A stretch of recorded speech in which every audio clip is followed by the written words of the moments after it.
Recording in progress.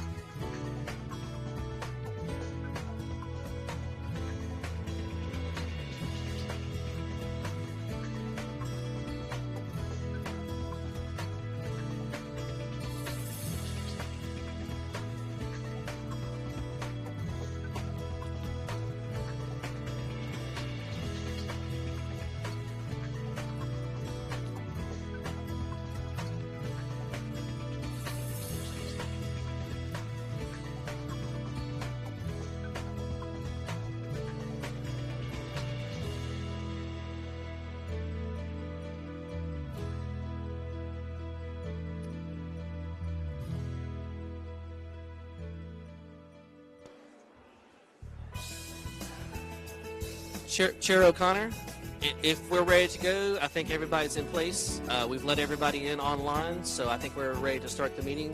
If you want to make sure your microphone's working and then ask the crowd to be ready.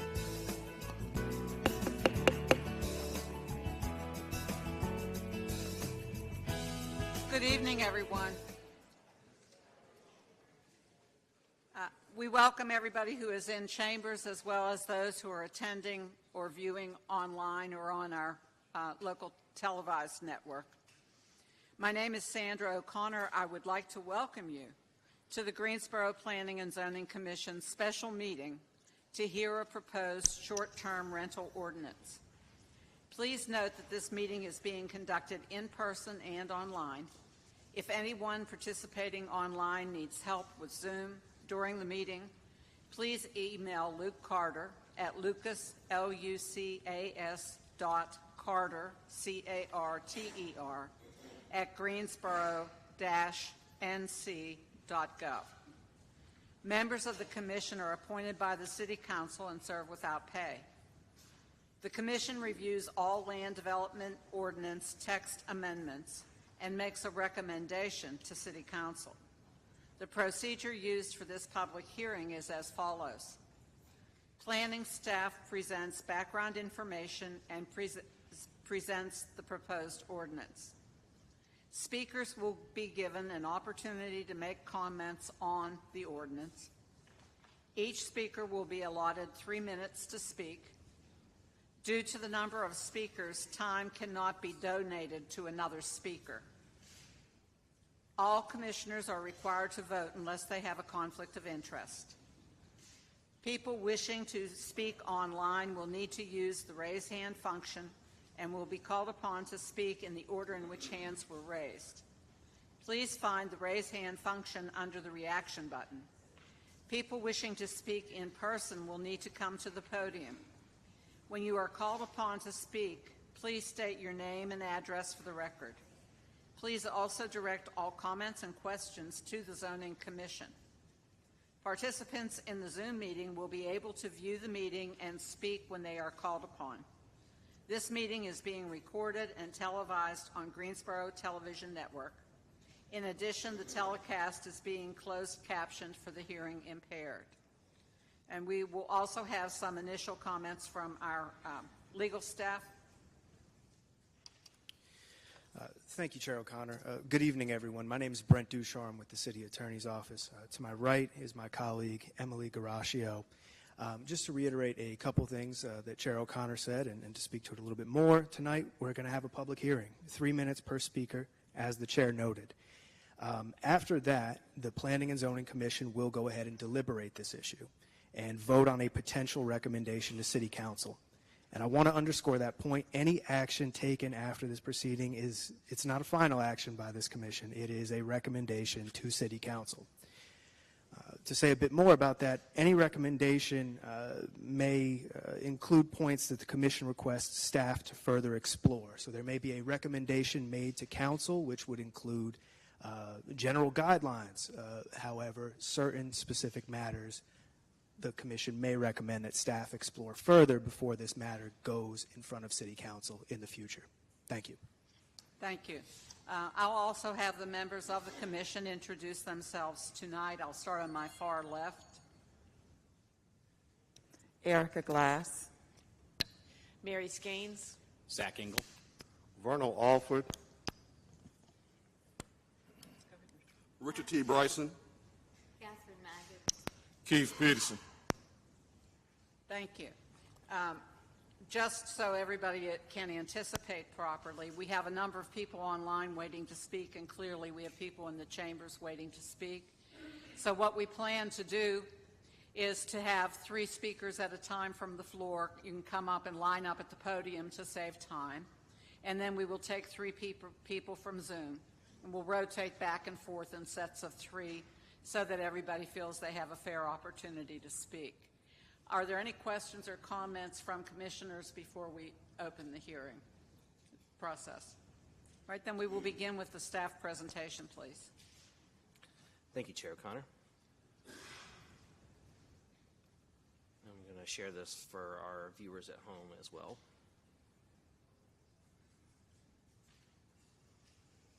So to provide some background on how we got to this point and why we are talking about the subject this evening, the first question is obviously why are we having a discussion about regulations of short-term rentals here in the city of Greensboro?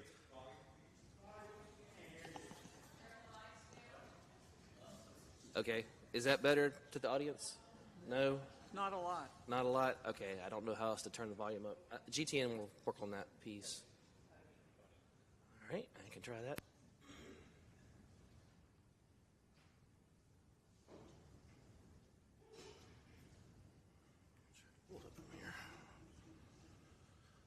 Is this any better for the public? Thank you. All right. If you will bear with me, I have to go pull it up before I can get to it from this drive, so bear with me for just a minute.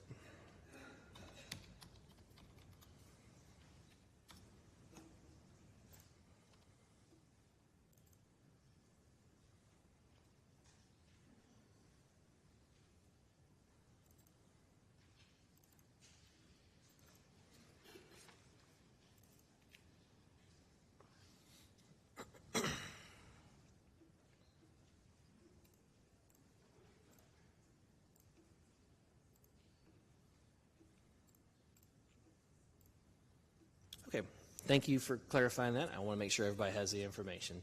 Again, so the first question we have is why are we talking about this subject in the first place?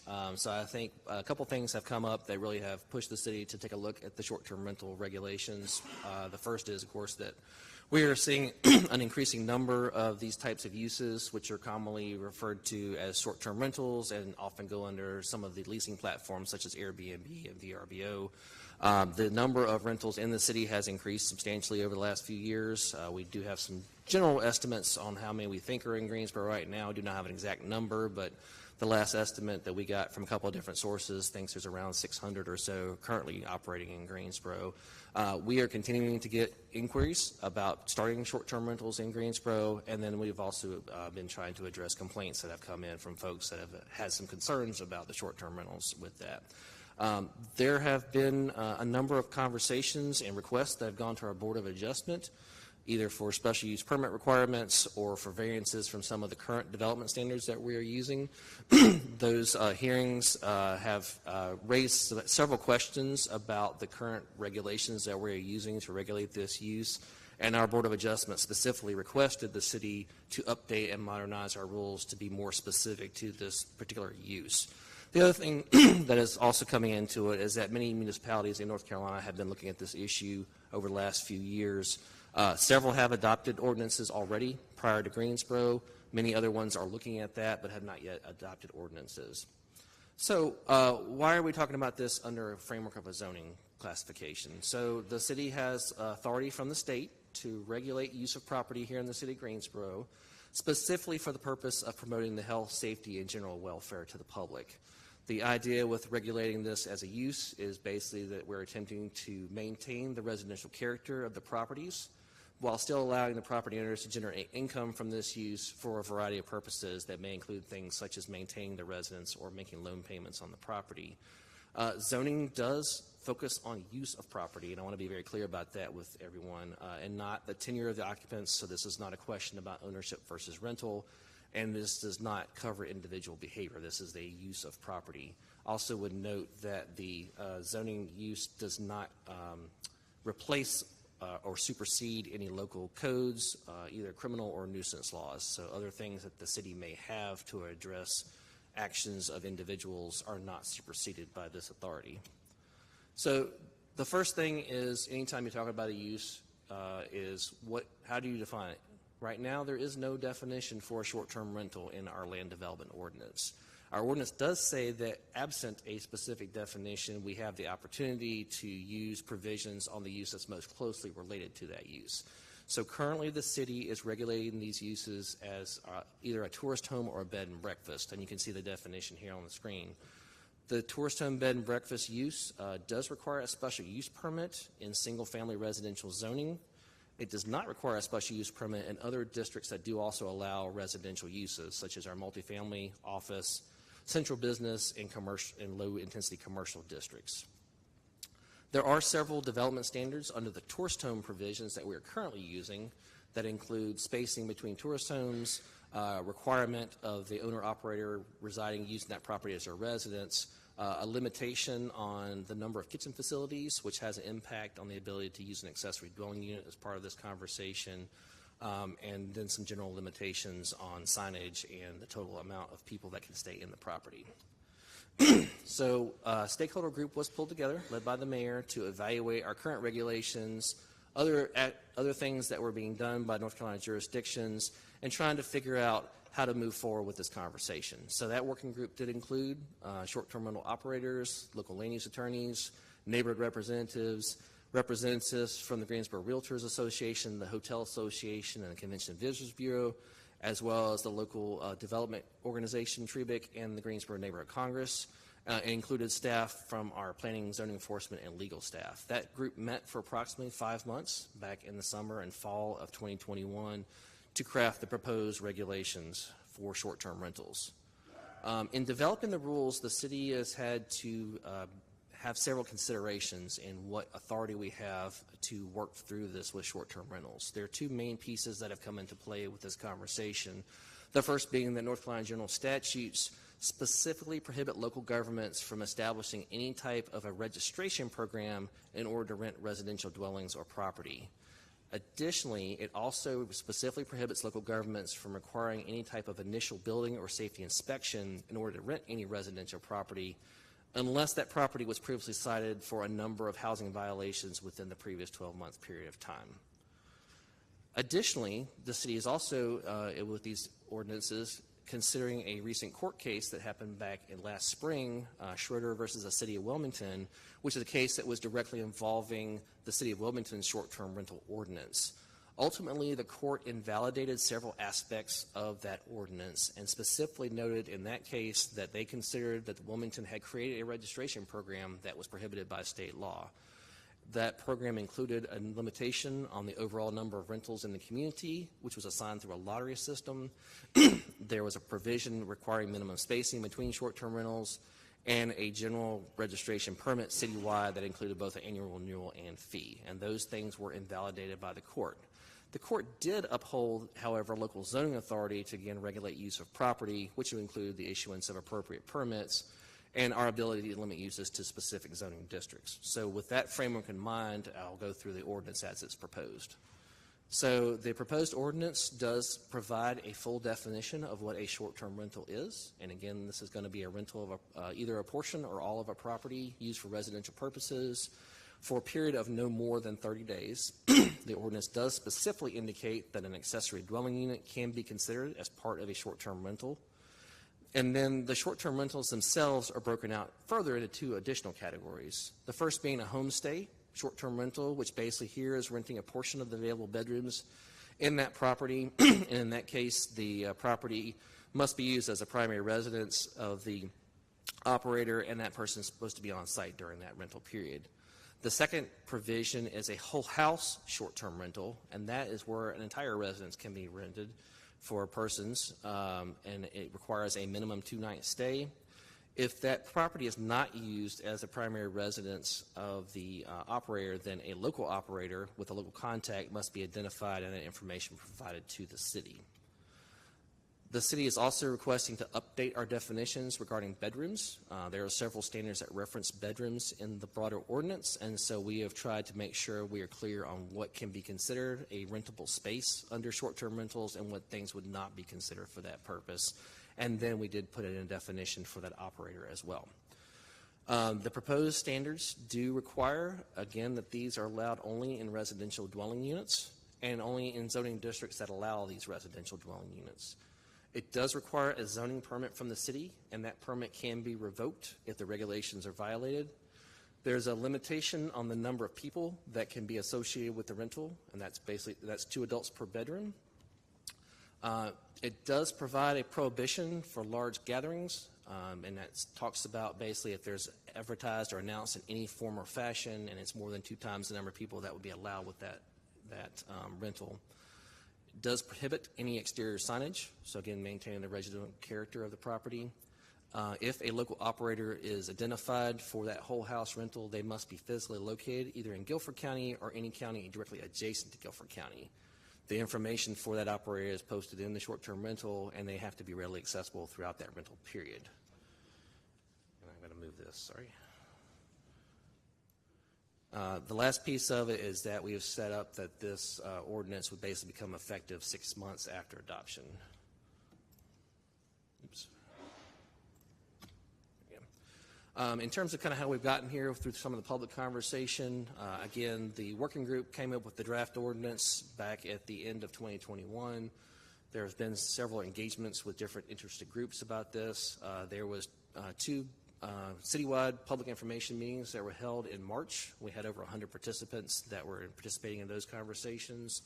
We took public comment before and after those information sessions and used that information to see if any adjustments to the ordinance were needed. We went back to the working group after those conversations and did make a couple of changes to the proposed ordinance related to the minimum stay for the rentals and the where the local operators could be located. We've had a website up for a while, the Greensboro-nc.gov short-term rentals that we have been using to push out information to the public and answer many of the questions that have come up during the conversation with that. We've had 2 separate council work sessions on this particular proposal and moving forward, and so at the last work session, council said, yes, let's move forward into our public hearing process. So the Planning and Zoning Commission is the first of 2 required public hearings to adopt any ordinance text amendment. And again, the decision before the commission this evening after receiving public comment would be to approve the ordinance as it is presented, to approve the ordinance but with suggested changes or adjustments, or to recommend denial of the ordinance as is presented. I did note earlier that this ordinance would be effective 6 months from the date of adoption, and that is for several reasons. We will be looking to secure a software vendor that will help us to identify and monitor short-term rentals for the city. We will need opportunities to provide public education on the rules that are eventually adopted by City Council and determine what impacts are on any existing short-term rentals in the city. One question I know that's come up is about anybody that's gotten a special use permit or other rights as a tourist home. Those rights do not go away. The provisions for tourist homes will remain in the ordinance. They will not be replaced by this. So this will be in addition to and not instead of. And then, of course, we need to implement the actual permitting process and have that available. Would note to the commission, we've had a number of different questions that have come up. A couple things that have been asked for some additional clarification. One is trying to understand how to deny or revoke a zoning permit once it's issued, or to deny a permit when it's requested on there. We have looked at several ordinances adopted by other municipalities, and we feel like there is some opportunity here to add a provision that basically notes that if you have a criminal conviction on that property within a 1-year period of time, or 2 verified violations of either the short-term rental ordinance or other local codes such as noise ordinance or nuisance, minimum housing, et cetera, within that same period of time, those would be grounds to revoke a permit. So that provides additional clarity on that question. There does seem to be some options potentially to limit the number of short-term rentals within individual multifamily buildings, and it will be based upon a percentage of the units. That number is not to be determined by us necessarily, but it gives us the option to have that conversation. I think the biggest question that has come up is about ability to put in some type of minimum spacing between short-term rentals in those properties and being able to require initial inspections before those properties can be rented for this purpose. We have done a lot of research and analysis on that. Basically, we deem that to be problematic for several reasons, in both based on the court rulings and state law as far as those provisions. And that is all I have at this point, and I'll be happy to turn it over to the public to start the public hearing. Thank you, Mr. Kirkman. Are there any questions from commissioners for the presentation from staff? If not, we will proceed with the public hearing. And as I mentioned earlier, we think it would be easiest and the most efficient if people could come to the podium perhaps in sets of 3. And when you come, you would identify yourself with your name and address. So based on the sign-in sheet that I have, I'd invite Chris Redmond, Marty Knight, and Michael Pendergraph to come to the podium. And after that, we will go online and hear from Chris Redmond, Jim Wainick, and Shonda Sutton. So if you would line up at the podium, it'll just save us time. We are here to hear what you have to say, and that is the entire focus of this hearing.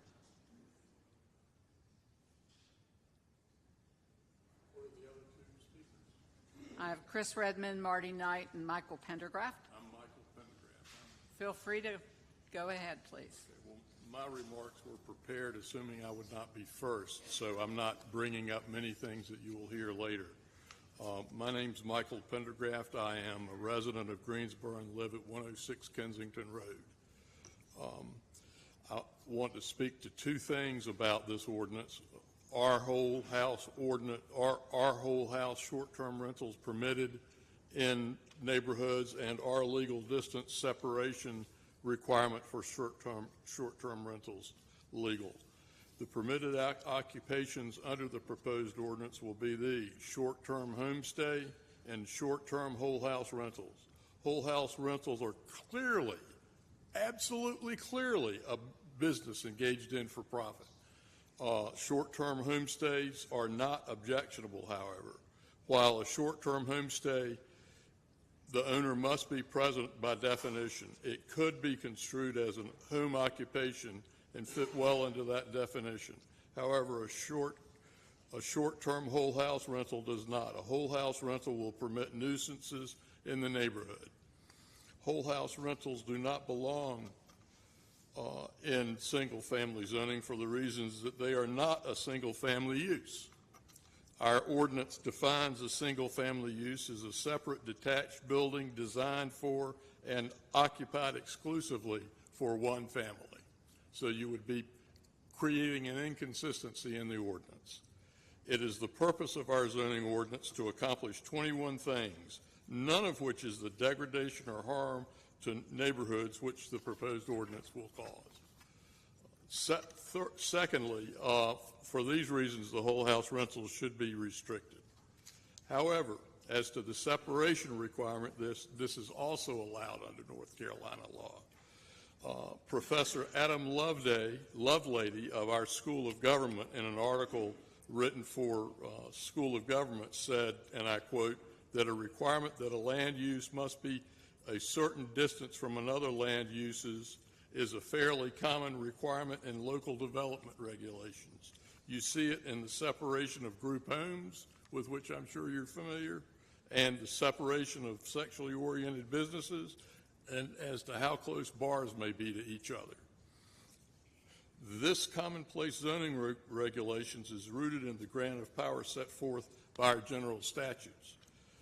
In the court in Schroeder, which is the case that came up after the committee stopped meeting, held that it is possible to set requirements. It does allow many requirements that were not intertwined with the registration ordinance.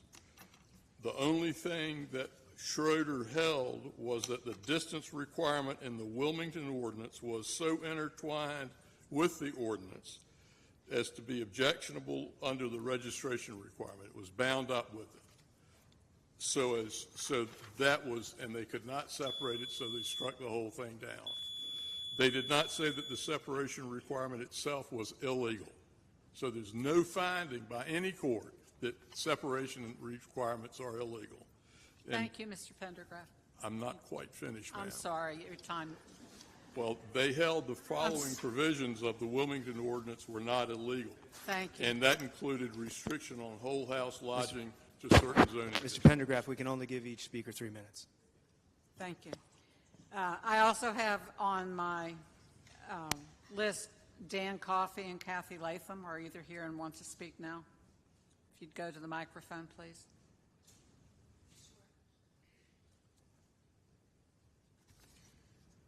Good evening. I'm Kathy Latham. I live at 14 Josephine Circle in Greensboro in the Coble Farm Townhome community. 20 years ago, I moved to Greensboro from California to help care for my ailing father. It was also an opportunity to return to school, where I worked as a teaching assistant at UNCG while earning my doctorate in education. For most of my adult life, I worked as a teacher, social worker for foster care families, and case manager for young children with special needs. I also taught teachers through the community college system in California. When I retired, I helped create a community garden at the IRC, where I mentored students from UNCG, Guilford College, and NCA&T to work alongside people experiencing homelessness. Housing security is linked to every aspect of social and economic well-being. It takes a village to raise a child, and it also takes a village and neighborhood to support everyone in our community. Living in a townhome community is especially supportive for single people like myself on fixed incomes due to affordability and the safety and security of knowing and trusting your neighbors. During COVID isolation, we especially cared for each other, organizing walking groups, social events outside on our patios, standing on street corners, helping each other out, and being sure that people who were more vulnerable were taken care of. People walking around, sitting outside our houses, and being familiar with the comings and goings of neighbors builds community trust and well-being. Whole house short-term rentals changes all of that.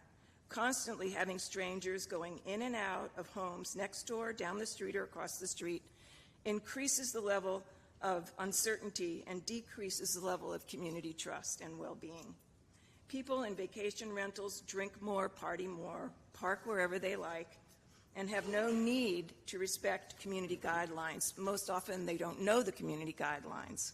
So the social fabric we've worked so hard to create is being destroyed over the needs of commercial interests that are taking priority over our health and security. There's a serious affordable housing shortage in Greensboro. Seniors, low income, and young and low wage workers are finding it increasingly difficult to find adequate affordable housing. Increasingly, teachers, public workers, and workers in the service industries are unable to live in the cities where they work. The limited existing rental units and homes are being gobbled up by wealthy and institutional investors to create short-term rentals, driving up costs of housing overall. Why should the needs of visitors to have a home away from home take priority over the well-being of our community members? This process was not representative of the broad layers of citizens in Greensboro and should go back to the planning department to create a more diverse stakeholders group representing the city's professed balance of homeowners, renters, and commercial interests. Thank you.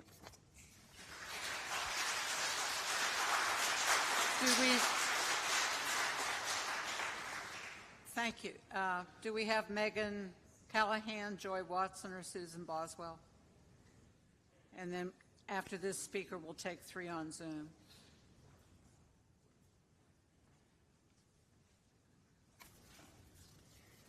Your name and address, please.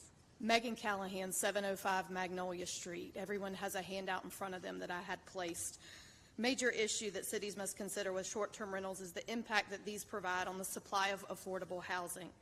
The Planning and Zoning Commission's responsibility is to make recommendations to City Council to preserve neighborhoods and expand the supply of safe and affordable housing.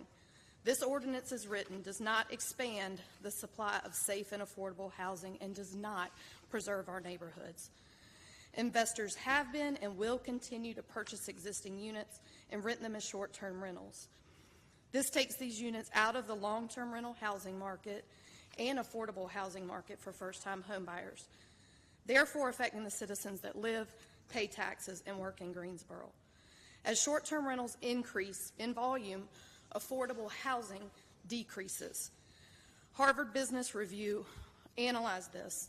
When Airbnb listings in a city increase, so do rent prices. Cities and towns have a finite supply of housing, so the process drives up rental rates over time.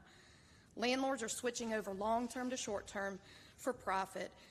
Airbnb is fairly new, so statistics truly don't exist, but Harvard did the best study that they could.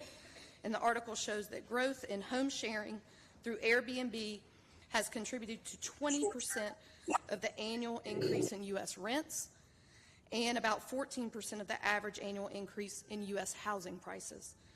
Many cities are now considering affordable housing when they're passing these ordinances. This ordinance, as written, allows corporations to gobble up properties, and this is adverse to our own city's stance on housing. Greensboro, the city adopted Housing Greensboro, creating opportunities to build a better community. This was done due to a HUD mandate, analysis of impediments to fair housing. This HUD mandate was required by the U.S. Department of Urban and Development, and Housing Greensboro came up with 4 primary goals from that: provide affordable rental homes, reinvest in neighborhoods, provide access to home ownership, and provide supportive housing. This is on our city's website, and I've provided that link. Not approving this ordinance as written will help move to achieve those goals, and it's a free option, and we can revamp as written to allow certain things. But less short-term rentals will equal more long-term rentals. People will turn to long-term rentals and therefore provide more affordable rental rates because the volume of rentals will increase, which is goal 1 for the city. It could open up more houses to ownership for new home buyers, as investors may not be as inclined to buy, which goes to goal 3, so that Greensboro doesn't become commercial and neighborhoods gobbled up like Glenwood and Southside. It will slow down the displacement of many neighborhoods and investors from buying them up, which goes to goal 2 and 4. And if you also look at the 2040 comprehensive plan, this ordinance does not line up with it. Thank you very much. Thank you.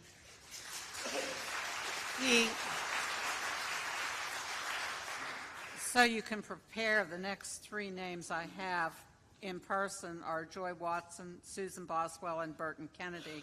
If you'd like to prepare, we will now switch to 3 online attendees.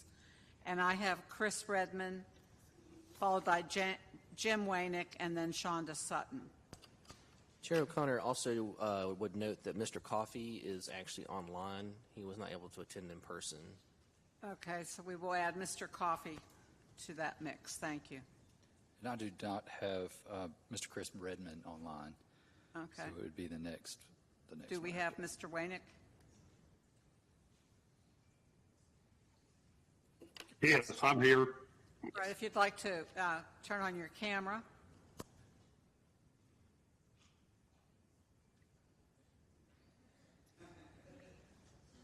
Thank you. Thank you. Are you ready for me now? An address, please. I'm sorry, I couldn't hear you. You ready for me now? If you'd give your name and address, and then 5605 Buddingwood Drive. Go ahead. Yes, I don't have any prepared remarks. I would say to the folks here that this is common to Greensboro, just like it is in every other city. And it's like a train that we're not going to stop. But I feel very clearly that the city's at a unique place to keep people associated with the rental of these properties very much accountable, both the operator and the owner. I am a long-term rental landlord with 34 years of experience, and I work very hard to try to do it right, and I have very good expectations of my tenants, and if they're disturbed at nighttime, I want to go out and end the disturbance with the police department so that my tenants can sleep. Likewise, people who are around the folks who are renting short-term deserve to have rest. I would urge the city of Greensboro to keep the owners very carefully involved in this process. landlord-tenant law in North Carolina is going to stand. Somehow or another, this is going to go back when there is liability issues, when there's problems, when there's lawsuits, when there's injuries, when things fail, when smoke detectors don't work, something's going to fall back on the owner. We're in a unique position to keep both the operator and the owners very much accountable. And I would beg the city of Greensboro to carefully read the documents and go back through it and make sure you're working very hard to keep both parties accountable so there's no easing out of it for an owner or no easing out of it for an operator, and the neighborhood is left stuck with a big mess. Thank you very much. Thank you. Next, we have Shonda Sutton, followed by Dawn Coffey online. Ms. Sutton? Yes, I actually, I'm coming onto video. I'm sorry. I had joined particular. If you'd give your address, please. Your screen seems to have frozen.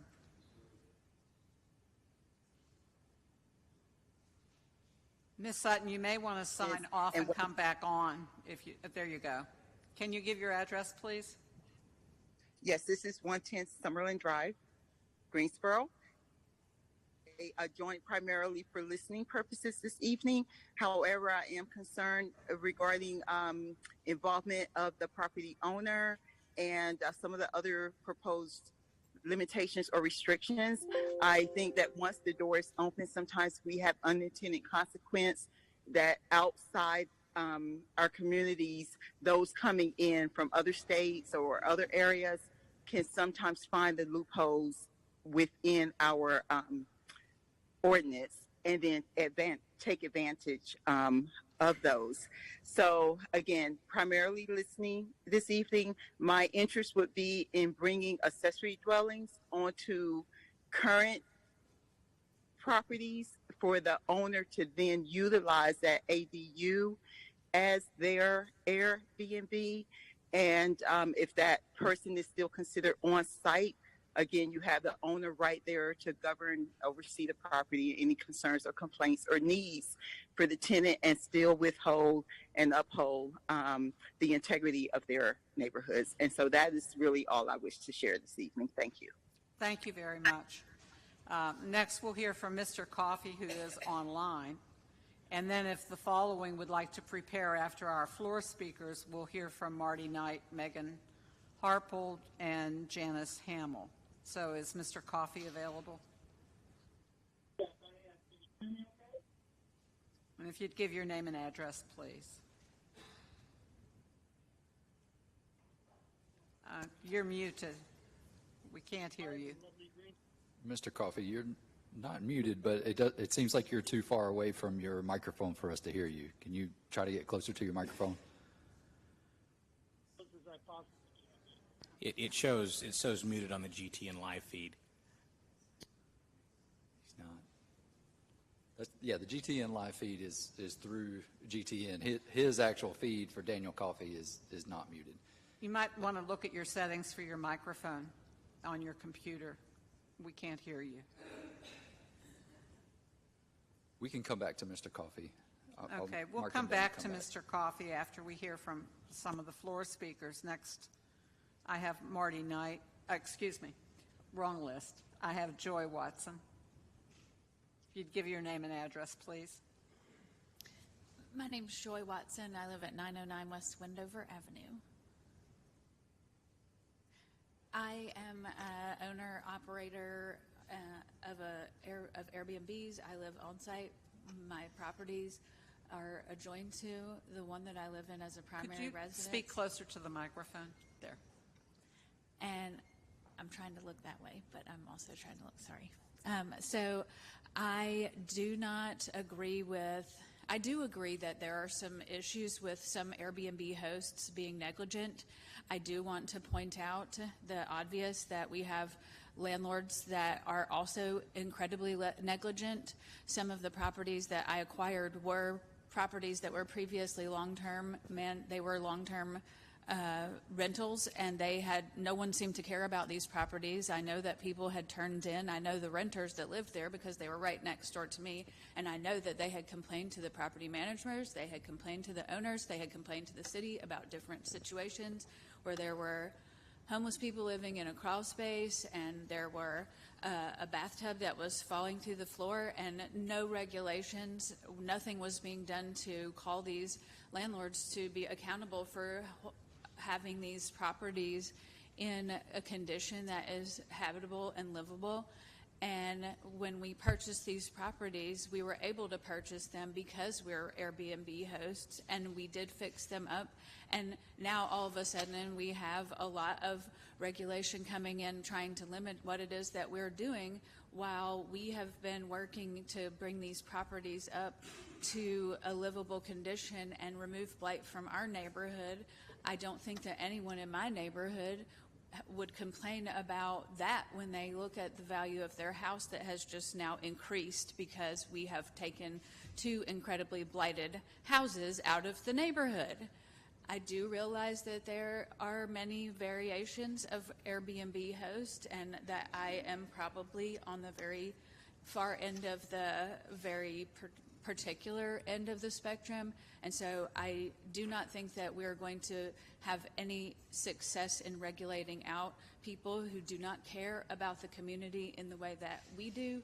And we need to, as neighbors, try to embrace these people that are staying in these homes, whether it be for a short period of time or a long period of time. It does not matter. They are in our community now, and so we need to be inviting and help them to understand how we operate in a community. And that's what I like to say. Thank you very much.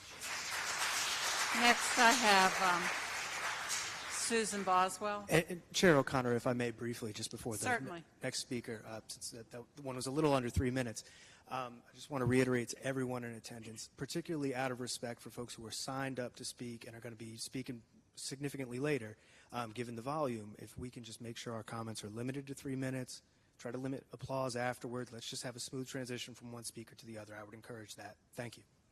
Thank you very much. Could you give your name and address, please? Hello, my name is Susan Boswell, and I live at 1109 Hill Street. I operate an Airbnb out of my home in Latham Park, which typically hosts short-term rentals of 2 or 3 days. I am very close to being that stereotypical Airbnb operator that you all profiled in your research. I rent out the extra space in my home and use the income like anyone else would use for a second job. Over the years, I've had a lot of expenses in my old house, such as digging up the terracotta pipes, putting down sod, cutting down trees, and so the extra income I have earned has certainly allowed me the advantage of better maintaining my home. The folks who stay with me do not want to stay in a hotel, and they like the homey feeling my place provides, the parks, the restaurants, and the shopping nearby. And I really do enjoy these folks. They come from all over. They come to visit their kids in college, to seek medical treatment at the hospital, to go to the aquatic center, the Coliseum. And by staying with me, they really get to experience what it means to live in the South in some instances, in this town, in this neighborhood, and they take away a unique, favorable impression of Greensboro. I have just a few concerns about the ordinance, especially about the permit approval process, which you did touch on earlier. And I would just like to say, you did say that you would be initially approving most folks that applied, and you would revoke permits from the rule breakers. And so I just wanted to say and emphasize that we do need to maintain these very specific rules for turning down a permit, just so that emotions and politics and any preferential treatment stays out of that decision-making process. I also feel like current operators who comply with these rules should be grandfathered and automatically approved unless they failed in meeting some of the criteria that was set forth earlier. The other concern I have is that by definition, you propose only 2 types of short-term rentals: homestay, where the owner must live in the home as his or her primary residence, and whole house, where the property owner can live outside the residence. Many of us are hybrids, and we rent only a portion of our house, yet in certain instances, we need the flexibility to rent the whole house. Sometimes we may decide to rent the other side independently, such as a long-term lease in which there could be 2 or more types of rentals occurring within a single dwelling from time to time. So I want someone to think about how would this be handled. Would it require 2 permits? To omit confusion, allowances for these hybrid overlapping situations needs to be incorporated into the ordinance. Thank you very much.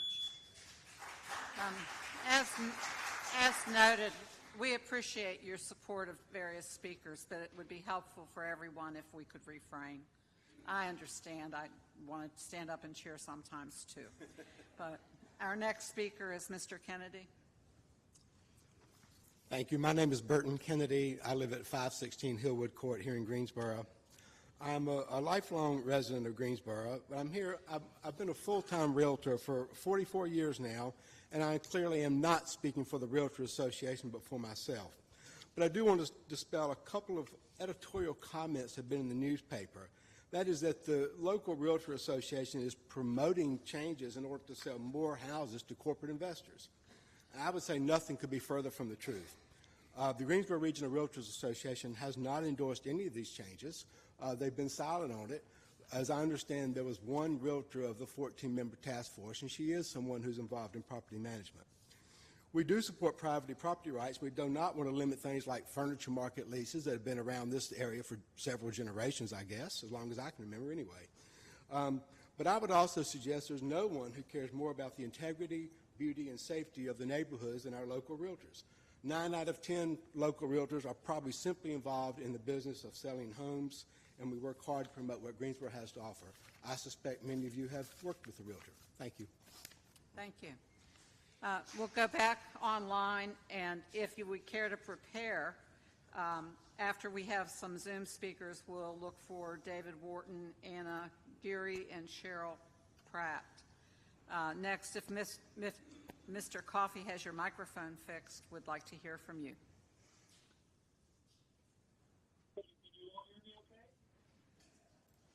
Still not getting it. Can you try again?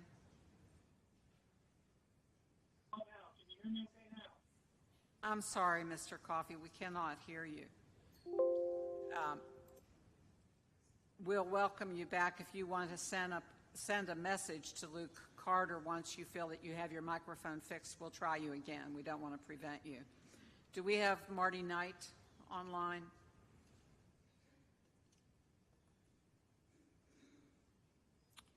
No, Mr. Knight is not online. No? Okay. Megan Harpold or Janice Hammett? Ms. Harpold is not online.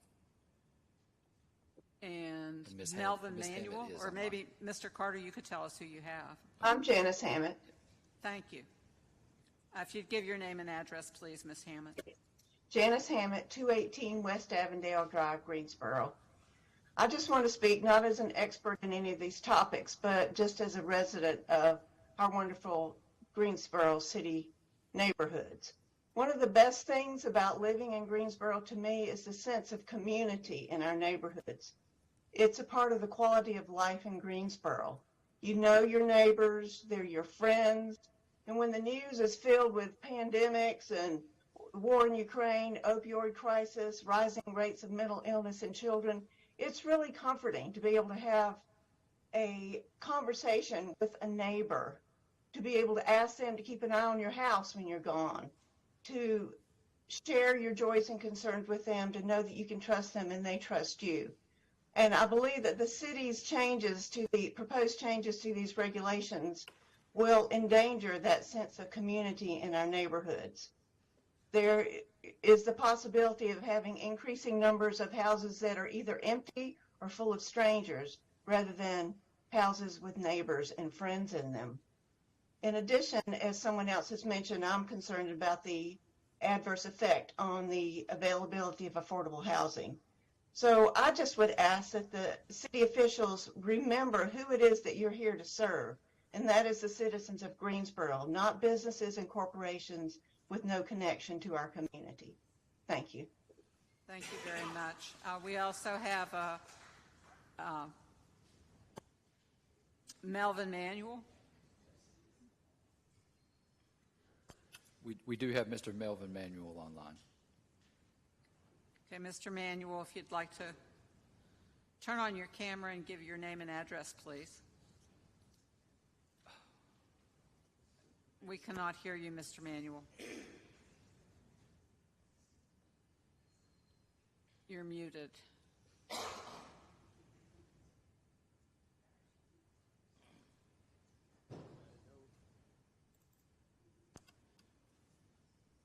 I'm sorry, Mr. Manuel, we can't hear you. Can you try again? Mr. Manuel is not muted, but he is having audio problems. For people online, if you have not been recognized to speak, please do not unmute your audio feed, and please do not turn on your video feed. The last two speakers that have had problems with their audio had their audio feed on without being recognized, and I muted them. So that may be the problem. We will continue to work on that to see if we can fix that. But if you are waiting online, do not unmute your audio or start your video unless you have been recognized to speak. Thank you. Okay, so we'll try to come back to Mr. Manuel and Mr. Coffey. Did we have another speaker online, Ashley Bell? Yes, I'm here. Okay, please give your name and address. I'm at 506 North Mendenhall, and I just wanted to say I don't actually own short-term rentals in Greensboro, but I do in High Point, Winston-Salem. And I just like to remind everybody that there was a group of diverse stakeholders that actually looked at this issue. They looked at actual data. They looked at this from every angle, and they made recommendations. And so their recommendations are based on fact, not opinion, which unfortunately a lot of the opinions that are being shared are not actually based on any actual kind of data. Whether this passes or not, people are still going to purchase units regardless of, whether we have this new ordinance or whether we stay with the old one.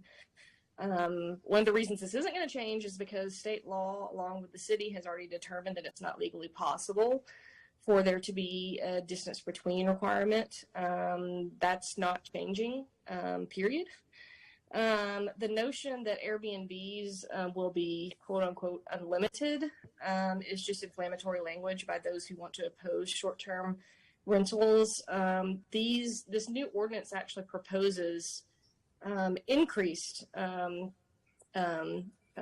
requirements for short-term rental owners.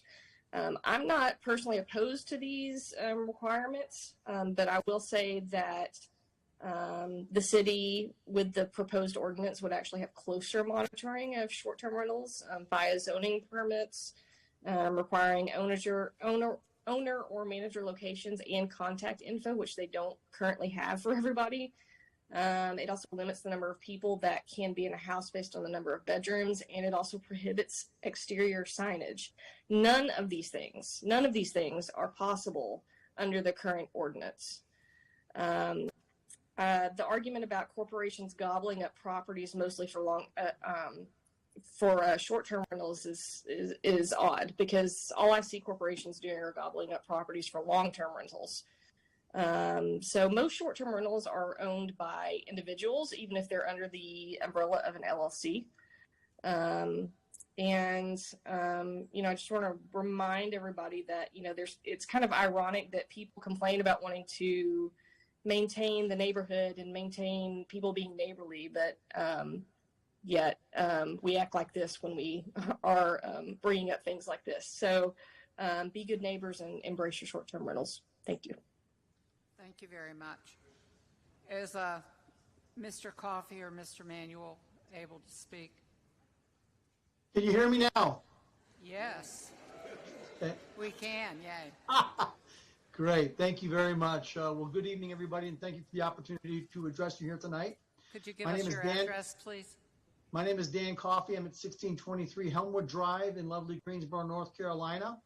I am currently an Airbnb operator and superhost, meaning I consistently receive excellent reviews from my guests for overall value during their visits. Much of the short-term rental proposal makes sense, except for just a few outliers as recounted by the previous speaker. I have a comment on the 30-day limited proposal. The 30-day max rental, this element is both arbitrary and capricious. This is a concern for many of our guests, many of whom are traveling nurses who sign 12-week contracts, temporary workers to the area, even new hires coming to join new organizations, relocating to the area, needing time to search, purchase, and close on a home. Doubtful that that can be accomplished within a 30-day time period. Short-term rentals are a vital component to a thriving city. As has been recounted earlier, it gives people the opportunity not to stay in nameless, faceless franchises and actually get a flavor for the neighborhood. And the reason why we get such great reviews is because we participate. We've hosted people from Germany, Canada, South America. They can't afford to go and pay $150, $200 per night and really see and enjoy our great city. So this plays a vital role in terms of the overall participation in the city and experiencing the city itself. Getting back to the 30-day limit, nothing happens between the 29th day and 31st day that would impose this arbitrary limit. Can guests check out at noon and then check back in at 3 o'clock on the 29th day? Does that really make sense? No one is looking to circumvent this law, so why would we be asked to evict a guest for no reason on the 29th day? Makes no sense at all. I cannot recall how this number was even developed, as I specifically remember as being part of the steering committee how people argued against this rule specifically. So I'm not sure why or how it was reintroduced. We don't have any empirical evidence to show that 30 days as a max short-term rental stay does anything whatsoever with respect to the city, the enjoyment, or short-term rentals in general. Mr. Manick, who spoke earlier, is very correct. Short-term rentals are here to stay, and I applaud the city for taking leadership in this proposal to make sure it is managed, governed effectively, and certainly the tax remittances back to the state and municipality are continuous and will only seek to grow. Thank you for the opportunity. Thank you very much. Is Mr. Manuel able to speak now? And then we'll go back to the live. I'm still working with Mr. Manuel on his Okay, we'll come back to Mr. Manuel, and then online, if the following would like to prepare, Jennifer Schwartz, Samara Turner, and Kathy McKeithen. And we'll turn back to our live speakers. I have Mr. Wharton, Anna Geary, and Cheryl Pratt. If you'd come to the microphone and give your name and address, please. Thank you. My name is David Wharton. I live at 667 Percy Street in Greensboro. I worked for 5 years on the Citizens Advisory Team that helped rewrite the Greensboro's LDO 15 years ago. Hi, Mary. And I chaired the Greensboro Historic Preservation Commission for 6 years. I'm currently the president of the Dunleith Neighborhood Association. My neighborhood is a mixture of R5, RM18, office, commercial, and institutional zoning. The majority of our residents are renters. 53% of our residents are white, 40% black. Our average household income is the same as the city as a whole. Our neighborhood's board of directors reflects the diversity of our neighborhood, and that board voted unanimously to oppose this ordinance. I sent a survey about the proposal to our 300 people on our listserv and received responses from renters, homeowners, and landlords. About a third feel that the current ordinance governing tourist homes is about right. About another third thinks that that ordinance is not restrictive enough. Only about 28% were in favor of loosening restrictions. So the proposal before you is very unpopular. Frankly, we're afraid that short-term rentals will overrun our neighborhood. Many neighbors want to limit operators to on-site residents and want to limit the spacing between short-term rentals to 400 feet. I want you to think about why people want these restraints. The basic reason for zoning is to allow separation of uses, especially residential from commercial. Overnight accommodations like hotels and bed and breakfasts are designated as commercial uses in the current LDO, section 30-8-8. But the proposed ordinance will give any investor the power to upzone any residential unit in the city to commercial use without public notice or hearing and without meaningful restrictions. I know some of this has been forced on us by the legislature, but there are post-Schroeder zoning tools available to lessen the harms of this legislation that have been enacted in Raleigh, Wilmington, and Asheville, but they are not proposed here. Our proposed restrictions and operators are far weaker and vaguer than those in Raleigh and Wilmington, and restrictions of STRs to limited zoning categories, as in Asheville, are entirely absent, as are off-street parking and screening requirements in Wilmington. The UNC School of Government tells us that the 400-foot separation requirement may be permissible, but this option was not pursued in Greensboro. Why is our proposal so much weaker? Perhaps because the voices of regular residents were overwhelmed in the crafting of this ordinance. They were outnumbered 7-1 by industry voices and city staff. Certainly industry must have a place at the table when writing the law, but it shouldn't get 7 times as many places. So we ask you to please return this proposal to a more representative committee for further consideration and a better ordinance. Thank you. Thank you.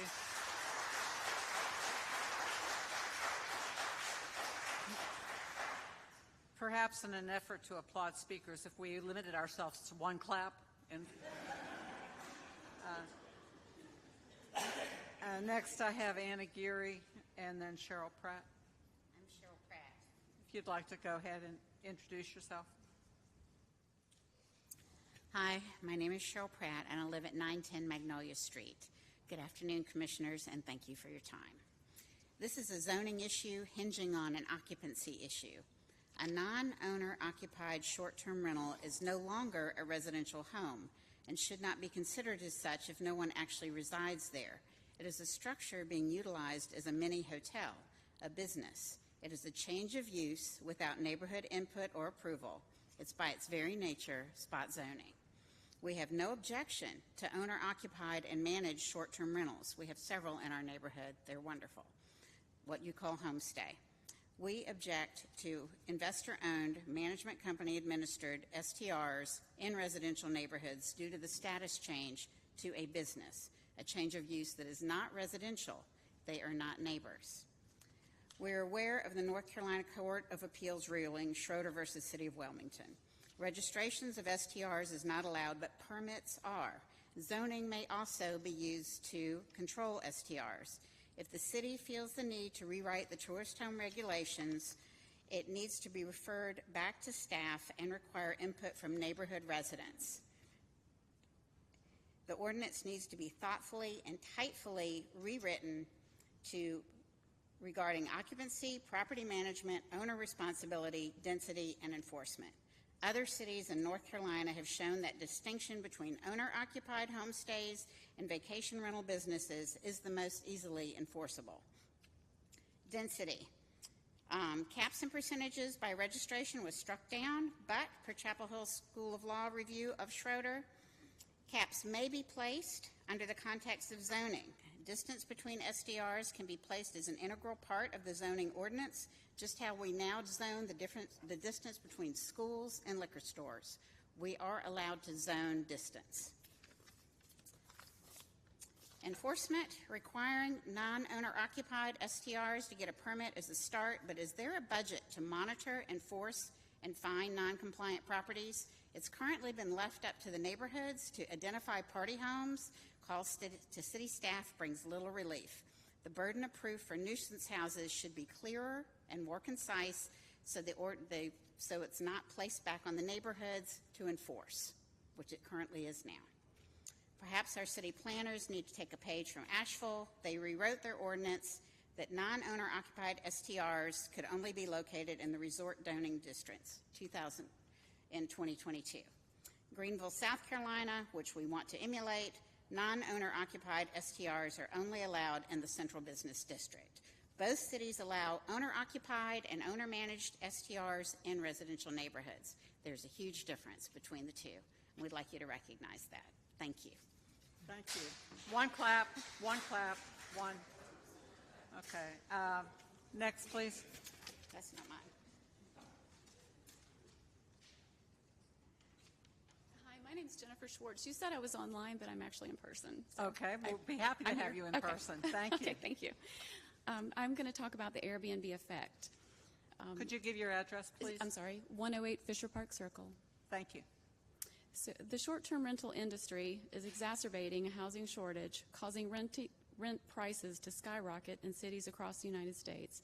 The theory behind the Airbnb effect comes as hosts convert long-term rentals that could house local residents and families to short-term rentals for visitors, thus decreasing an already short supply of housing. The newly proposed regulations state that a local operator is defined as an individual or property management company with an identified point of contact that may change on a recurring basis. That local operator for whole house rentals must be physically located in Guilford County or counties directly adjacent to Guilford County. But we need to understand two things, or one thing, that owner/investors and operators are two very different things. This means that bottom line investment company from Los Angeles, California, or Summerfield, North Carolina, or anywhere else, may purchase a cluster of homes in our close to downtown neighborhoods and can hire an operator who lives the next county over to manage all of those short-term rentals. This investor does not even have to live in the United States. Clearly, this practice will erode the stability of our close-to-town neighborhoods. These investors have no interest in being a valued and contributing member of our community. Their only interest is in making a profit by preying on our already limited supply of affordable housing. While Airbnbs may generate economic gains, especially in cities that rely heavily on tourism, Greensboro does not, most of the revenue goes to a disproportionately small pool of landlords. Large corporations, including traditional hotel chains such as Marriott and real estate firms, are building their own mega portfolios, pouring in billions of dollars to create holding companies for their assets, only further contributing to the housing shortage for a population of people that we vowed to support: first responders, service workers, policemen, firemen, teachers, and other highly valued, hardworking citizens. Thank you. We have one more speaker from the floor. I have Lori Bushnell, Diane Arkin, John Enos. If not, Mr. Carter, maybe you can tell us who is waiting to speak online.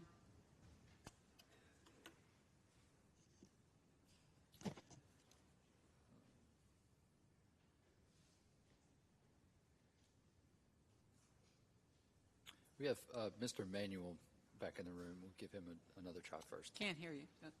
Mr. Manuel is back in the room. All right, We'll give him Mr. another try. Manuel.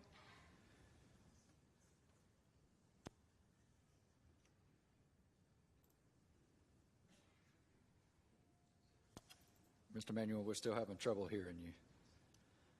I'll continue to work with Mr. Manuel. All right. It appears that you're muted still.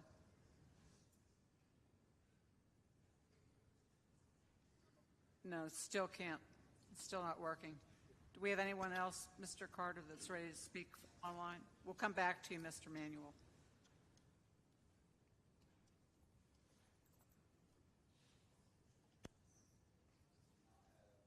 I do not have Samara Turner in line on there, but Kathy McKeithen is online. I know Ms. Keithen may also be speaking on behalf of another speaker, but will be limited to 3 minutes as well. Okay. Ms. McKeithen?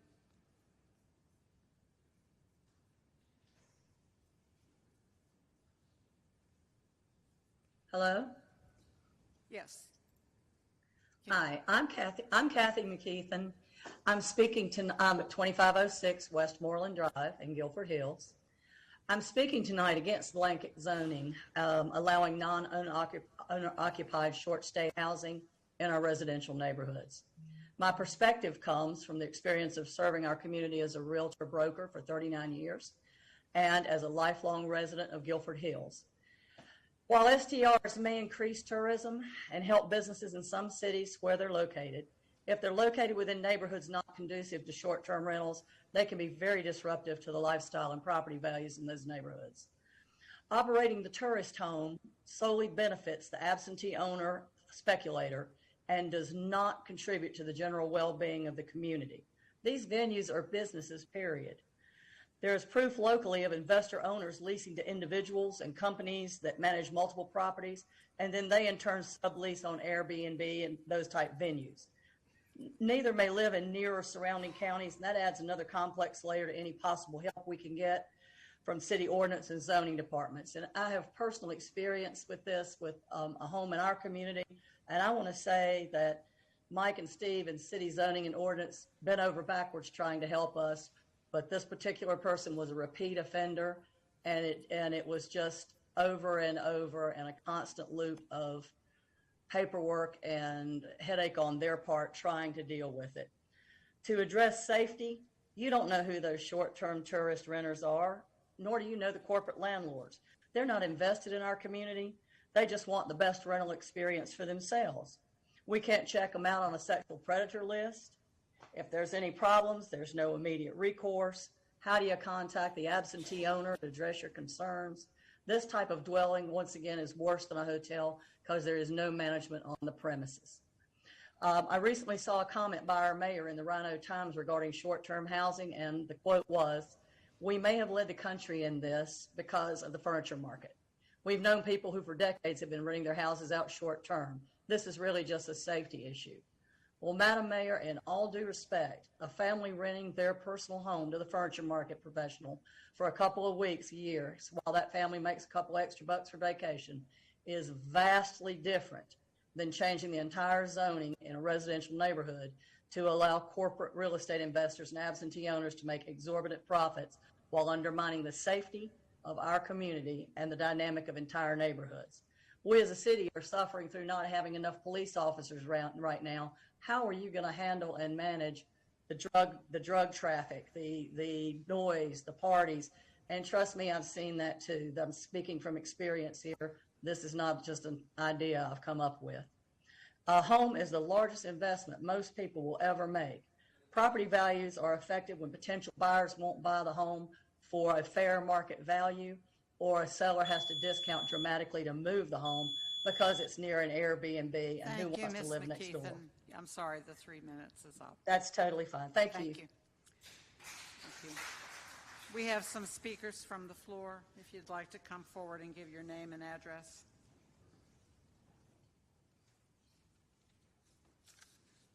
My name is John Enos, and I own my home at 681 Percy Street in Greensboro. The first area that I'd like to address is where the owners of these knows his neighbors and is accountable for many things involved with that.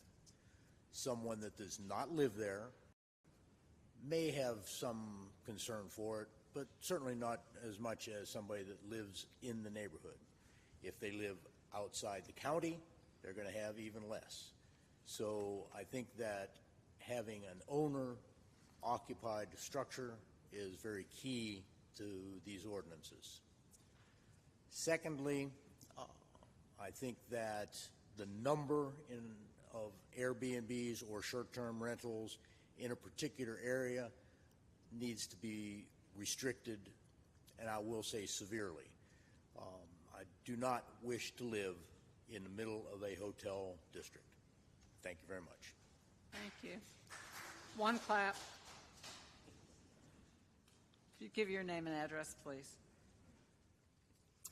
Good evening. I'm Diane Arkin. I live at 635 Scott Avenue in Lindley Park. I'm here tonight to read a statement issued by the Lindley Park Neighborhood Association Executive Committee.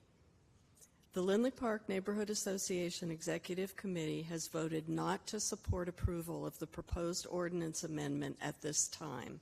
We believe that the short-term rentals working group convened by the mayor in the summer of 2021 to determine a new framework for regulating these uses lacked sufficient neighborhood inclusion to produce results that would achieve the goals stated in the city's own adopted plans, which include but are not limited to the GSO 2020 Comprehensive Plan, the 10-year Housing GSO Plan, the 2019-20 to 24 Analysis of Impediments to Fair Housing Choice Report, the 2020 to 2024 Consolidated Plan, and especially the many neighborhood and redevelopment plans that have been adopted by City Council over the last 20 years.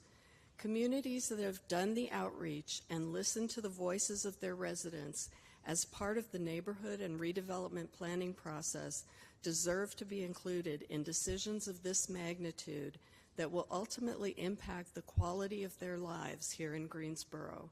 For that reason, among others that have been shared this evening, the Lindley Park Neighborhood Association Executive Board respectfully asks the members of the Planning and Zoning Commission to recommend that public conversations about the proposed ordinance amendment be continued and that it not be approved at this time.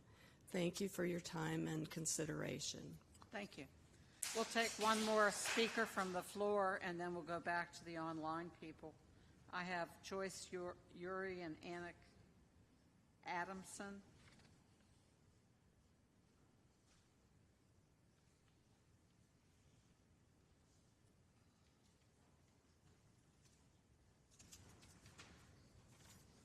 Hello, I'm Joyce Uri. I live at 805 Howard Street.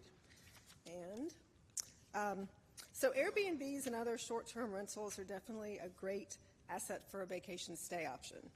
We all have probably been enjoying them for many years, but they're intended for resort areas, and Greensboro is not a resort area. The neighborhoods in Greensboro, we need the stability in the community in our neighborhoods. We need this to be considered more significantly than the proposed ordinance outlines. The ordinance is a good start, but as you're hearing, there are many concerns that residents and homeowners feel have been left inadequately or completely unaddressed. Specifically, for me, lack of any regulation in this ordinance on how many short-term rentals can exist in a neighborhood or how close they may be to each other is very concerning. Other cities such as Asheville, Greenville, Chapel Hill, and Raleigh have managed to include some limits either by requiring a 30-day minimum stay in a residential zone or permitting them only in a resort district. Other cities have actually successfully required this controversial 400-foot spread between short-term rentals. So Greensboro should be able to define some way to limit these as well. Ideally, we would stick with an enforced owner-occupied requirement, but if this is not going to happen, then at the very least we should have another way to limit them, and it needs to be included in the ordinance. It's also very concerning that there's nothing included that would regulate and limit corporate ownership of short-term rentals. In general, corporate ownership of housing has increased over the last decade, and this does spill over into the short-term housing market as well. This impacts the availability of long-term rentals and homes for sale, where the average buyer will need a loan and can't compete with the cash offers that a corporation can easily pay. In addition, the further away an owner is from any direct relationship with the people in the neighborhood where their investment is, the less likely they are to be involved in taking care of that neighborhood and maintaining all of the things that make that particular neighborhood great and the reason they wanted to buy there in the first place. So for these reasons, as well as the numerous others that people are speaking about, I ask that you reject this ordinance and send it back to staff and a new committee that would include more neighborhood representatives so that all of these issues can be addressed. Thank you. Thank you very much. We'll go back online. Mr. Carter, unless I missed somebody, I have Samara Turner, Matt Holtz, Pedro Rosada, Kelly Blaylock. So the next three that I see online are Kelly Blaylock, Alva or A.G. Elder, and Jim Wynn. Ms. Blaylock, Miss Elder, and Mr. or Miss Wynn.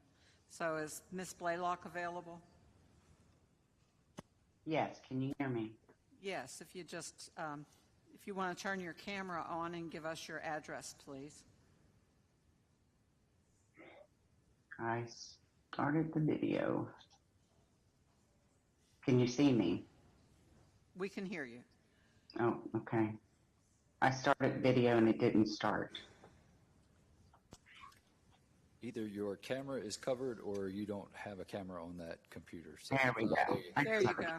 All righty, technicalities. I'm Kelly Blaylock. I live at 2505 Westmoreland Drive in Greensboro. I've been a resident of Guilford Hills for about 26 years. When I was looking for a home, I came across this neighborhood and decided this is where I wanted to live. As a single woman, I felt safe, and stability of the neighborhood was very important to me. We're a close-knit community. We look out for one another, and I've always felt safe until recently Airbnb was operated 2 doors down. I've seen questionable activity, such as people sleeping in their car all night, in the driveway, a smell of marijuana, someone in the driveway spouting foul language, hours on the phone. We have a community of young adults, elderly people, which are frail, and I don't think any of these, including myself, should be subjected to any of those questionable activities. I'm not sure who owns the property. The trash is not taken out for weeks. It draws cats and vermin. I suspect the profit is more important than the effects of others in their community and our safety and our sense of peace. I'm a little perplexed as to why Greensboro would be an attraction for an Airbnb. We're not close to the beach or the mountains or any other attraction that I'm aware of. I think its rental motivation is based solely on profitability and operated outside the owner's community. I suspect if they've seen the same activities in their neighborhood, they would not like it either. That's all I have to say. Thank you very much. Who else do we have? Mr. Carter, do we have Alva Elder? We do.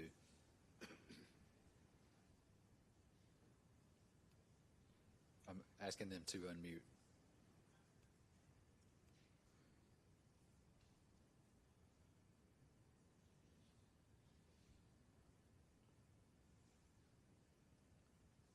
Mr. Elder, if you'd give your name and address, please. A.G. Elder, 1617 Oak Street, Greensboro. Just wanted to say most of what I've heard and what I was going to say has already kind of been stated. I'm retired. I split time in Greensboro and here in Atlanta. And I guess the ordinance is okay. I mean, I think we have I know that we have one of the best properties in the neighborhood on the street, and we take better care of it than probably most of the residents that live in that particular area. And we are there quite often, but quite often we're not. As I said, we do split time. And I just want to make sure that people understand that smaller owners like myself and my wife, who's here as well, are just looking to help pay the bills in the event that we do split time there between the two locations. And I just want to make sure we're not penalized for having a great home in a great neighborhood and bringing up the home values. We bought the house and it was quite blighted. Dropped about $50,000 into it to make it a very, very quaint location for us when we stay there in North Carolina, usually 5 to 6 times a year. So that's it. I just hope that we all keep an open mind and don't penalize us for trying to do something good and making a good product for the area. Thank you very much. Next, I have Jim and Peggy Wynn. I think you can see and hear me now. Yes, we can. Thank you. Okay. I'm Jim Wynn. I live at 2103 Mimosa Drive, Greensboro. My wife Peggy and I actually operate a small homestay or in the house Airbnb, and yet I want to speak mostly to the maintaining the quality of a neighborhood. But before I get there, I want to thank Mike Kirkman and the planning and the planning staff, the zoning staff. We had a complaint. We had an issue that came before the board of adjustments. And I will say that I just wanted to take a quick moment to say that the planning and zoning staff have been amazing and very supportive, and just they worked some long late hours, such as tonight, and it's not just tonight, it's monthly, and I just wanted to thank them. One other thing that came up was short-term rentals might exclude a 30-day plus rental, and that's not accurate. So right now, due to a ruling, we are doing only 30-day plus rentals, and we don't fall under short-term rentals, but we had previously been a short-term rental, and we hope to be one again. So I would like to ask the board to consider, I guess, three things. Primarily the character of the neighborhood, which might include a maximum density standard. We've heard that this might be legal, it might not be legal, but at any rate, where there are corporations and businesses that buy up a number of homes. They have nothing to do with being a neighbor or a neighborhood, and they then rent them all out as short-term rentals. And that needs to be controlled. It needs to be controlled as strictly as is possible within North Carolina law. I guess secondly, that same thing where corporations purchase more than one home, like multiple homes, severely impacts our stock of rental housing and the affordability of rental housing. And I think a number of people have spoken probably more eloquently than I about that. And then lastly, like as an Airbnb operator, and we're a tiny Airbnb operator, we have essentially a mother-in-law suite that is like one bedroom, a maximum of like 2 adult guests and 1 child. But basically it's normally 1 or 2 adults, and that's it. Thank you, Mr. Wynn. Thank you for the 3 minutes. Thank you.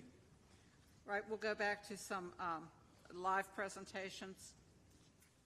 I have Anik Adamson, Keisha Haddon, David Kosman. Would you like to identify yourself and give your address, please? Yes, hi, good evening. My name is Anik Adamson, and I moved to Greensboro, the Fisher Park area, about 8 months ago. I live 211 Isabel. I moved here for the neighborly relations and the residential community that makes up Fisher Park. I'd like to talk a little bit about the consequences these proposed changes will have on our neighborhoods. My comments are really directed more towards the whole house short-term rentals. The owner-occupied has skin in the game and is going to protect their neighborhood. Why would Greensboro ease the regulations on short-term rentals when Asheville, Raleigh, and Charlotte all have had problems regarding safety concerns with these types of business ventures? These include uncontrolled parties, limited accountability, drugs, property damage, and decreased property values. In my neighborhood, parking will be a problem. In addition to that, we've got many homes that share driveways, and the long-standing courtesies between neighbors for sharing these driveways are likely to be disregarded by any short-term renters. The impact of unregulated, commercially operated short-term rentals will make it impossible to find affordable housing in Greensboro. Service workers and low to moderate income families will have to commute further and further distances to their workplace. It'll forever change the character of the residential neighborhoods and quality of life of the permanent residents. There's nothing in these proposed changes that protects the communities. We should focus on preserving Greensboro for its local residents and expanding affordable housing instead of encouraging the existing housing units to be gobbled up by wealthy tourists or commercial interests. In my neighborhood, we've got children playing outside daily. They're running up and down the sidewalk from yard to yard. It's great to hear. But all this will change once the revolving door of strangers come to the short-term rentals up and down the block. It'll make it impossible to protect our safety and sense of community in Fisher Park. Remedies for violators are too weak, it's been stated before, and they're not enforceable. Furthermore, the burden of documenting and proving these violations has been placed squarely on the adjacent property owners, which will be virtually impossible to really provide proof. The city, or maybe not the city, but these ordinances seem to be sacrificing individual homeowners and neighborhoods for the benefits of these commercial ventures. The process, as been stated before, favored property investors over residents who live in these communities. Only 2 of the 14 members on this committee represented the neighborhoods who will be directly affected. The rights of short-term rental owners have been prioritized over neighborhoods, and the process needs to go back to a working group that will more fairly represent the communities that it affects. Thank you very much. Thank you. Next, if you'd give your name and address, please.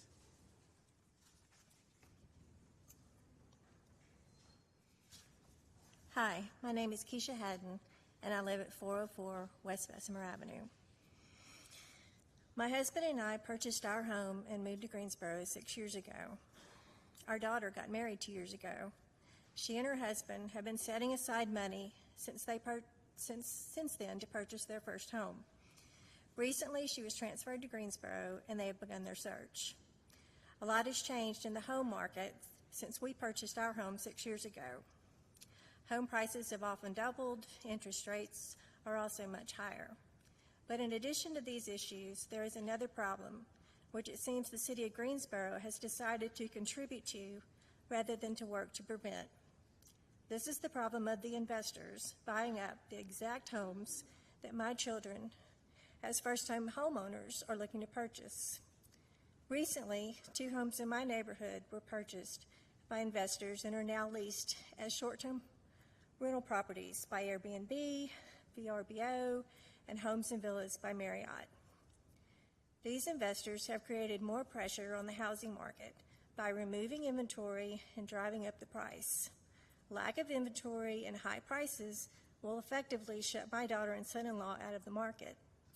If the proposed regulations were rewritten in a way to regulate the density of the short-term rentals in our neighborhood, this would keep the inventory of our homes from being depleted, thus increasing affordable housing rather than depleting it, which in my mind should be the goal of the Greensboro city government.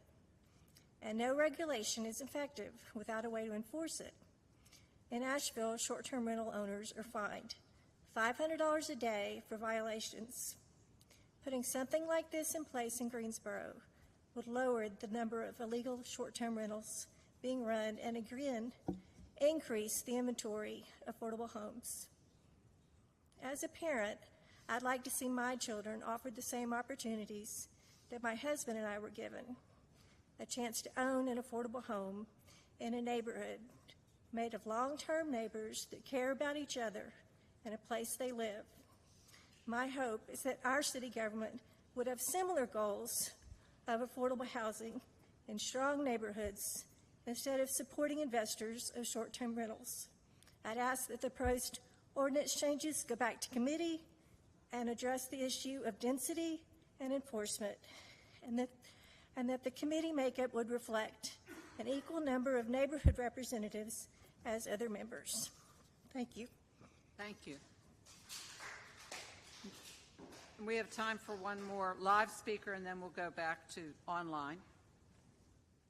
Give your name and address, please. Yes, my name is Anna Guri, and address is 2504 Circle Pine Court in Greensboro.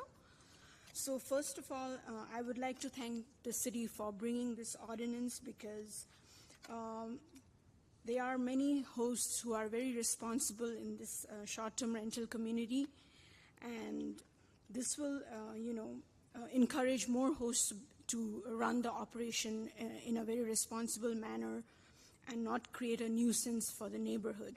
For example, I'm a new host. I've only been in this field for about 3 months now, but I've spent a lot of devices. For example, the noise aware, it's a device that I put in the house, so if there's a certain level of noise that increases, I know it in my phone. So I can monitor the noise level so my neighbors are not disturbed. That's one thing I've invested in. The second thing I've invested in is external cameras. Obviously, we are not allowed to put internal, but external to monitor the house, and also the Ring doorbell. So I know if 4 guests have booked, I can check what time they are booking in my phone and see it's exactly 4 and not like 10 people. So I'm monitoring them constantly.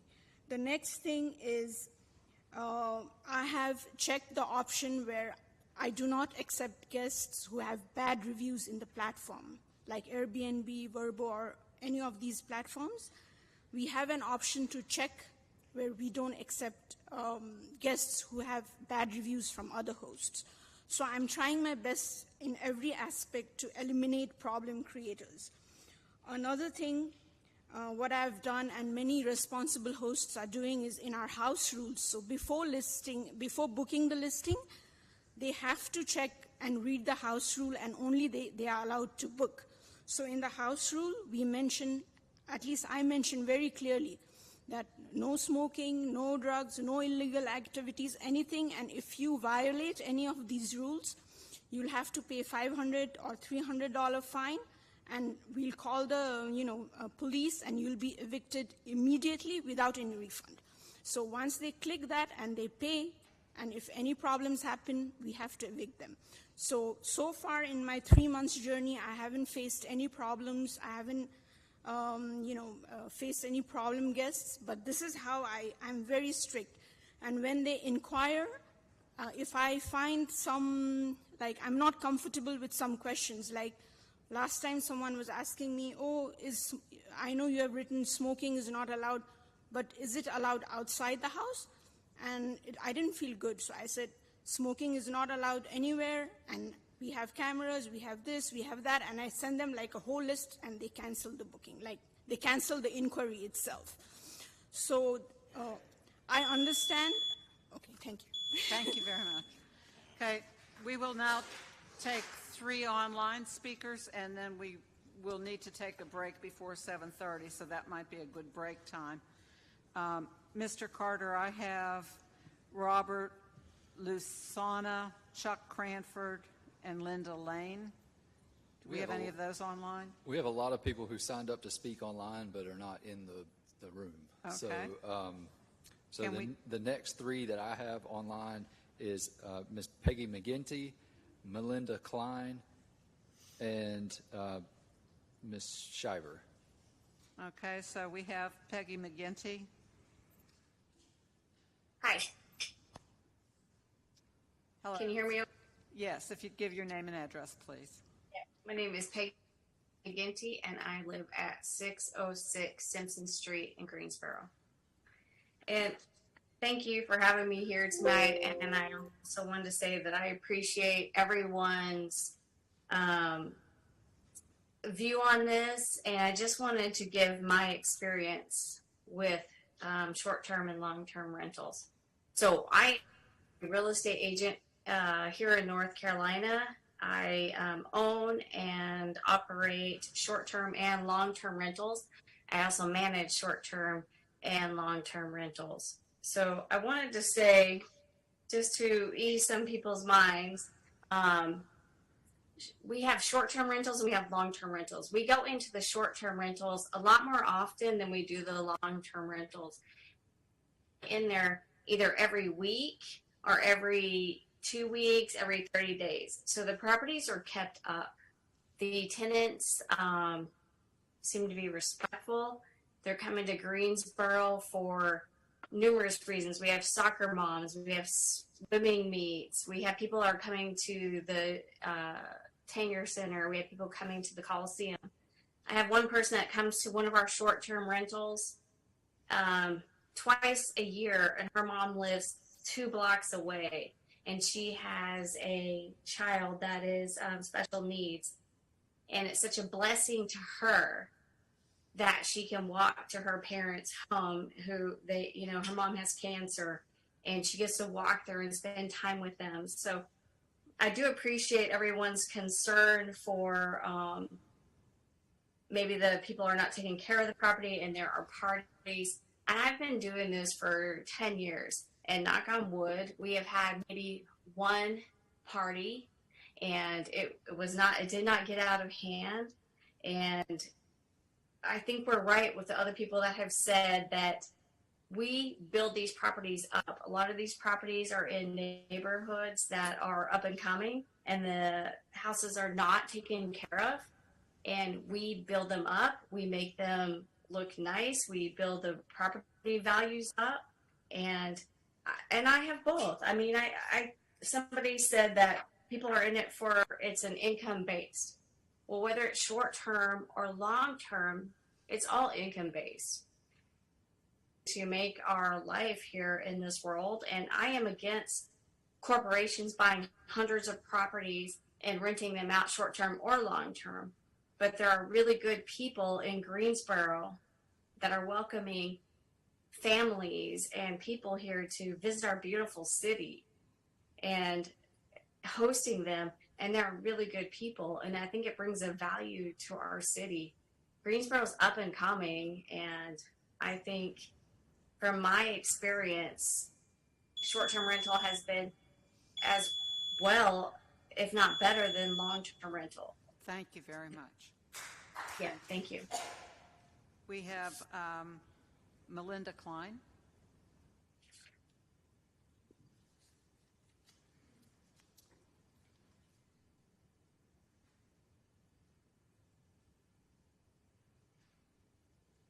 I think Ms. Klein has dropped out of the meeting. Okay. T. Shiver.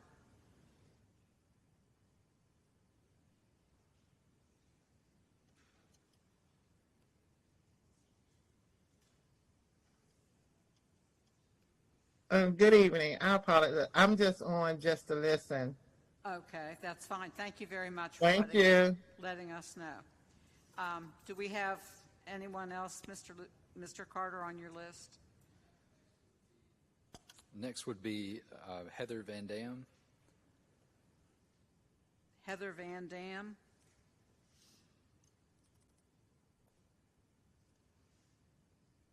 I'm just here to listen. Thank you very much. We appreciate it. We also have one more speaker who was actually present in person, but had to leave and will be joining us by Zoom in a little bit. But otherwise, that's all the people that I have on Zoom who signed up to speak. We have some people who are in Zoom that I don't see that are on the speaker list. All right, so we have one person who is now on Zoom that wants to speak that was here. She will be soon, I think. All right, yes. We'll catch that perhaps after the break. Yes, ma'am, thank you. If there's anybody else online on Zoom that wishes to speak, if you would use your raise hand function so Mr. Carter can let us know you're wanting to speak, we will do that. But we said we would take a break after the Zoom callers. So at this point, we'll take 10 minutes break, and we will then reconvene in 10 minutes. I have about 7:20, so we'll see everyone back here at 7:30. I really appreciate your support and cooperation. Thank you. Recording stopped.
Welcome to this latest installment of Greensboro Business Profiles. I'm your host, Carla Banks.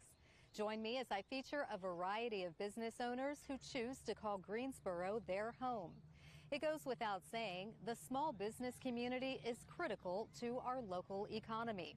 Greensboro Business Profiles highlights their services and celebrates their contributions. Let's meet today's profile. My motivation for branching out and starting my own private practice was a result of me wanting to be able to show up in this field of mental health authentically. I was able to start my therapy career with a local agency, Peculiar Counseling. Absolutely loved them. They taught me everything, taught me a lot of what I know now. And so just being able to see the effect that I had and knowing how much of a leader I am, I wanted to be able to see, if this could be possible.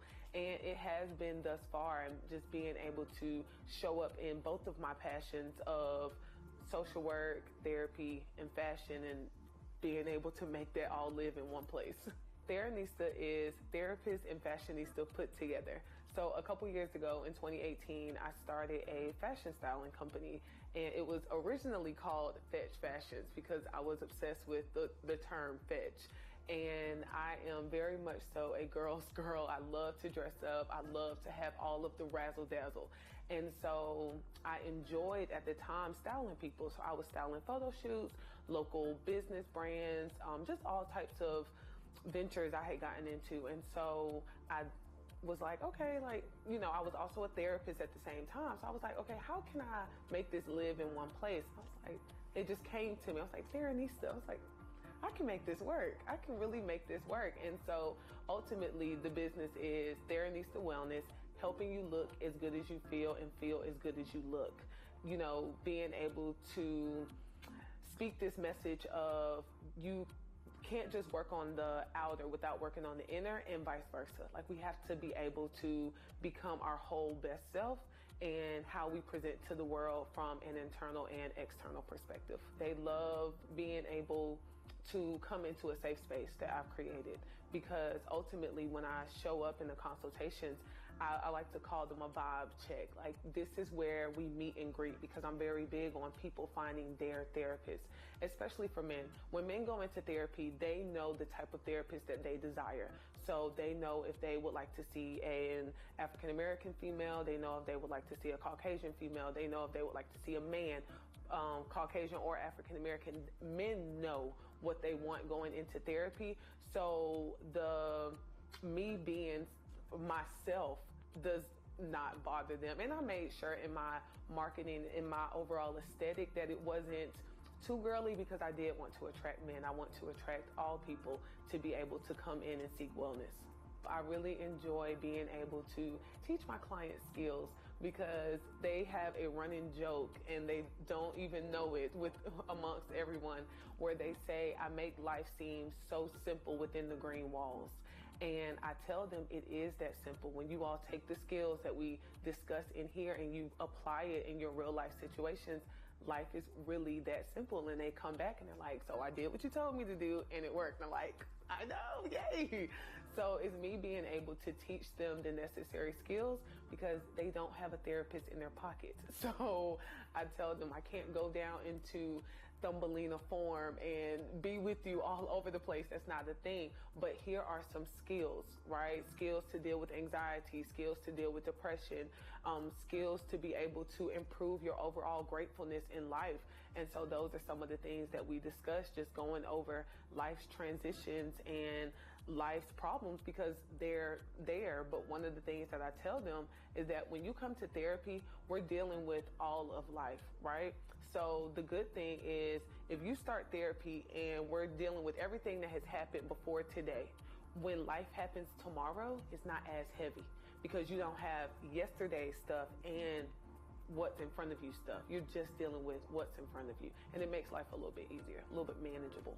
One of the things I tell especially my teenagers, is that because there is this unfortunate pattern of self-harm behaviors, of cutting and just doing various things. And so usually I get teenagers that don't like talking to their parents, and I'm like, okay, that's fine. If you don't want to talk to them, but you have to talk to me. We have to be able to create that trust bond in here so that I can make sure that you are safe.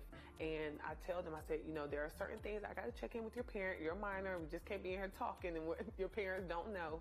I said, so how about we create a plan? We're going to talk about what I'm going to talk to them about. But if at any moment you are a danger to yourself or somebody else, I have to let them know. And they're like, okay, I will let you know when I'm feeling as though I want to harm myself or I'm feeling as though I want to harm somebody else. And I ask them straight on. I don't sugarcoat anything. I say the necessary words because that's an effective therapist. We don't hide from the word suicide. We don't hide from the word self-harm, cutting, those various things. Are you doing these things? And what does this look like? What are the triggers, right? And what is our safety plan going to look like? You know, how much life do you still want to live? And so I ask those direct questions, and that's how we get great results. This has become my home. I'm originally from Jacksonville, Florida, and I came up here for college. And so in my trying to figure out where I was going to, I guess, start my adulting life, my mother made it very clear, you cannot come back. So you need to figure it out up there because you can't come back. This is not where you're supposed to be. And I said, okay. I said, well, I'll figure it out. And so I ended up coming back to Greensboro. I tell everybody, don't ever burn bridges, because I ended up being offered the job from my internship from my senior year in my undergrad. And I had always maintained that relationship while in grad school. And I came back here and I had created a village here. And so my godmother, I asked her, I said, hey, you know, I'm coming back. Can I come stay with you for a while? She said, yeah. So that's where this is how I started. I love being able to come back to Greensboro. Greensboro has been great to me. I mean, even my alma mater, A&T, I absolutely love them. I give them so much credit, and just the city overall has been so good to me. And so being able to start my business here and give back to the very place that gave me so much has been awesome. So everybody can reach me at www.theranistawellness.com. That is THERANISTA wellness.com. All of my social media handles are at Theranista, at THERANISTA. And you can also look me up by my name, Alicia Williams. I hope you enjoyed meeting today's business profile. If you are a business owner who would like to be featured, or you want to nominate someone for Greensboro Business Profiles, send me an email. I look forward to hearing from you and spotlighting our next business profile. Do you want to get connected to the City of Greensboro? For any questions you have, call the city's contact center at 336-373-CITY. Watch Greensboro Television Network on AT&T Uverse, North State, and Spectrum. You can also add the channel on Roku. Stay connected through social media on Facebook, Twitter, YouTube, and Instagram. You can also find the city on Nextdoor. Download our podcast, Talk City Greensboro, on SoundCloud, iTunes, Stitcher, and Google Play. Access all of this and more at greensboro-nc.gov.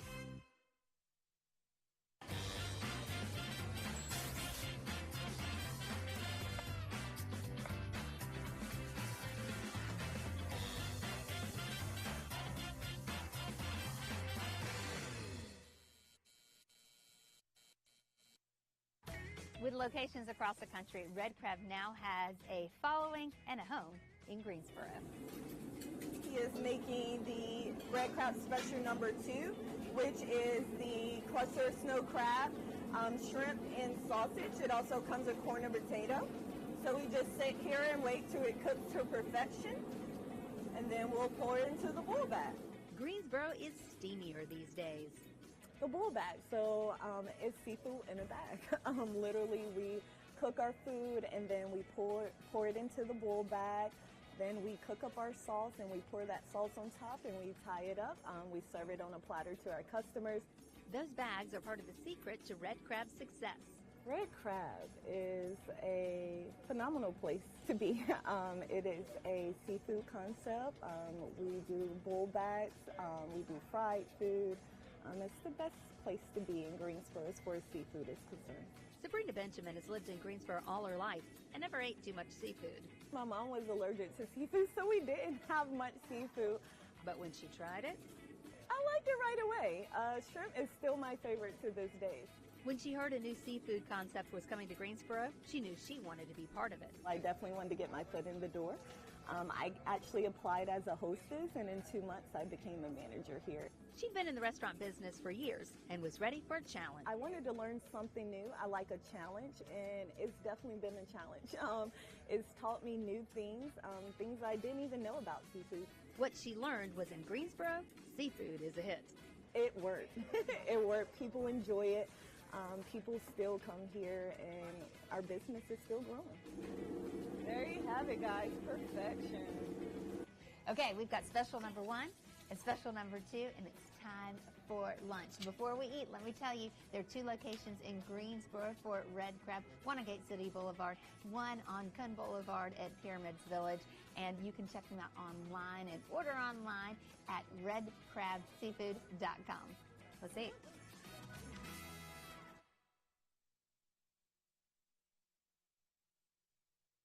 The Yellow Brick Road in downtown Greensboro leads straight to Community Theater of Greensboro. The organization has been producing family entertainment for decades and a very special program with some really impressive actors called On Stage and Inclusive.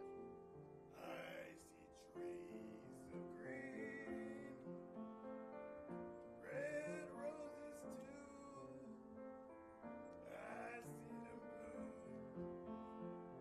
for me and you. And I think to myself, what a wonderful world. Wendy, what is On Stage and Inclusive? On Stage and Inclusive is our unique 2-week theater program where we engage participants from all over the community, folks with different disabilities and varying abilities to come and have a 2-week theater program where we come in with no script, and by the magic of theater, after the end of 2 weeks, we have put together a performance with a complete show with a story arc, and there's songs, there's dancing, there's singing, and it is a very collaborative program where everyone in the company works together to create something that is uniquely theirs. We start out with a little tiny idea. Strangers quickly become friends in this theater, and we come up with this whole story. It's kind of magical. It's completely magical. How many years have you done On Stage and Inclusive? I think 5. What do you like about this program? Meeting new friends and performing on stage. Is it fun? Yes. What is fun about it? Well, I do acting. When did you start acting, or when did you start to love acting? 10 years ago. 10 years ago. You've done this all 10 years? Yes. Do you have a favorite show? Mamma Mia. Ooh, I like Mamma Mia too. Favorite character? Sophie. You're ready with all these, aren't you? Yes, yes. This program is volunteer centric. That's what we are. It is a complete volunteer organization with a very small production staff, and it is also tuition free to all participants. We talk about how this program was designed with individuals with disabilities in mind, but we also recruit performers who have an expertise in theater, and they don't come in with this feeling that they maybe know a lot about the disabled community, and I love that they leave and they say, oh, these are just people. Why did you get involved with On Stage and Inclusive? Well, initially Wendy asked me to, and I said yes immediately because I just love the idea. Was it intimidating to come into a show that you had to come up with it all and do it all in 2 weeks? Yes, definitely, but there's a lot of great creativity from the cast, so we really get together and we make something happen that way. I like performing because I'm able to sing very beautifully, and I get to be with more people and I get to know more people. How does this show make you feel? I feel very happy about that. And everyone is so excited about play. Why do you love this program? On Stage and Inclusive is a passion of mine. I have always had an interest in my background is in both theater and the disability community. So for me, it's just a perfect blending of everything that I love and feel passionate about. I particularly enjoy all of our participants year to year, and having the opportunity to meet and work with citizens of our beautiful city who maybe we never would have met otherwise, and we just have this amazing opportunity to cross paths and become lifelong friends. What do you like about Onstage and Inclusive? It's perfect that way. It's perfect here. What makes it perfect? Meredith is the best director in the world. She's the best. What brings you back year after year? Ugh, I just think it is the best feeling when we talked about when it starts out, it feels a little overwhelming. How is this all going to happen in 2 weeks? But it does every time, and it's the greatest feeling of satisfaction. I never get more heartfelt hugs from any other cast when it's all said and done. And I love that this cast doesn't have any kind of sense of embarrassment. They just fully throw themselves in. It's contagious. So one person has the bravery to try out something new, and then everyone's like, "Oh yeah, I'm gonna try something." Really put myself out there when my scene comes up. So I love that. I love that contagious enthusiasm. And really there's not a lot of self-consciousness here. We all feel like we can just be ourselves and go for it. Tell me what you love about Onstage and Inclusive and all these people you've been working with for the past 2 weeks. Well, I've done on stage since when I was in middle school in 8th grade. Wow. And what keeps you coming back? One little secret. The people that I know and the people who knows me. That's a good reason.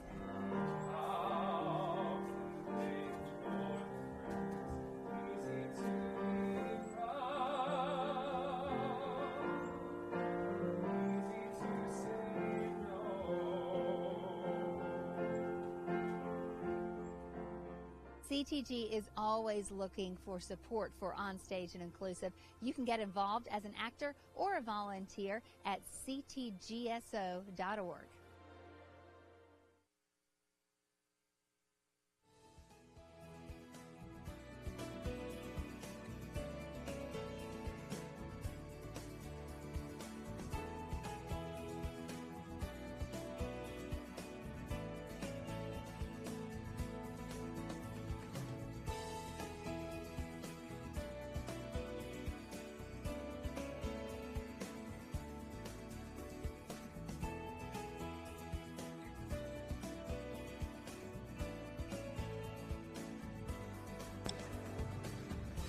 We're ready to begin again. Recording in progress. Thank you very much.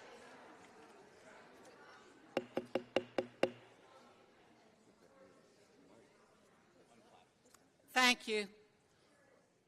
We will continue, and we appreciate everyone being respectful of our 3-minute limitation to make it fair for everyone. And I really do appreciate your willingness to just do the one clap thing so we can express ourselves but keep moving forward. Mr. Carter, did we find anybody else online that needed to speak? We have Mr. Chuck Cranford, who was signed up to speak earlier and is now in the room. Okay. Mr. Cranford, if you'd like to identify yourself and give your address, please. Yeah, can you see me okay and hear me? Yes, sir. Okay, yeah, my name is Chuck Cranford. I live at 2301 West Market Street here in Greensboro. I'm a almost 70-year resident of Greensboro. I've owned a lot of rental property in my younger days. I have one main property now in Greensboro that I've owned for about 14 years. And, I hear a lot of things about long-term versus short-term. I've always operated this as a long-term, and long-term ends up being 1 to 2 years. You have to go in and replace everything, fix the damaged walls, fix the damaged floors. So I've decided to upgrade this home and turn it into a short-term rental. And it's in a adjacent neighborhood. It's within 5 blocks of where I live. I plan to manage it. But I'd like to to say to the people that are very reluctant is I agree, probably even out of county persons should not be allowed to run these things, because I think there should always be a contact person that you can get in touch with. The neighborhood, even adjacent, is very important to me. I grew up in Lindley Park. I lived in Sunset Hills now for over 20 years. The city is very important to me. What I have determined, though, is I'd like to try this. I've put thousands of dollars into upgrades and furnishings to make it an excellent place. And the fact that I can get in there every week or so is a real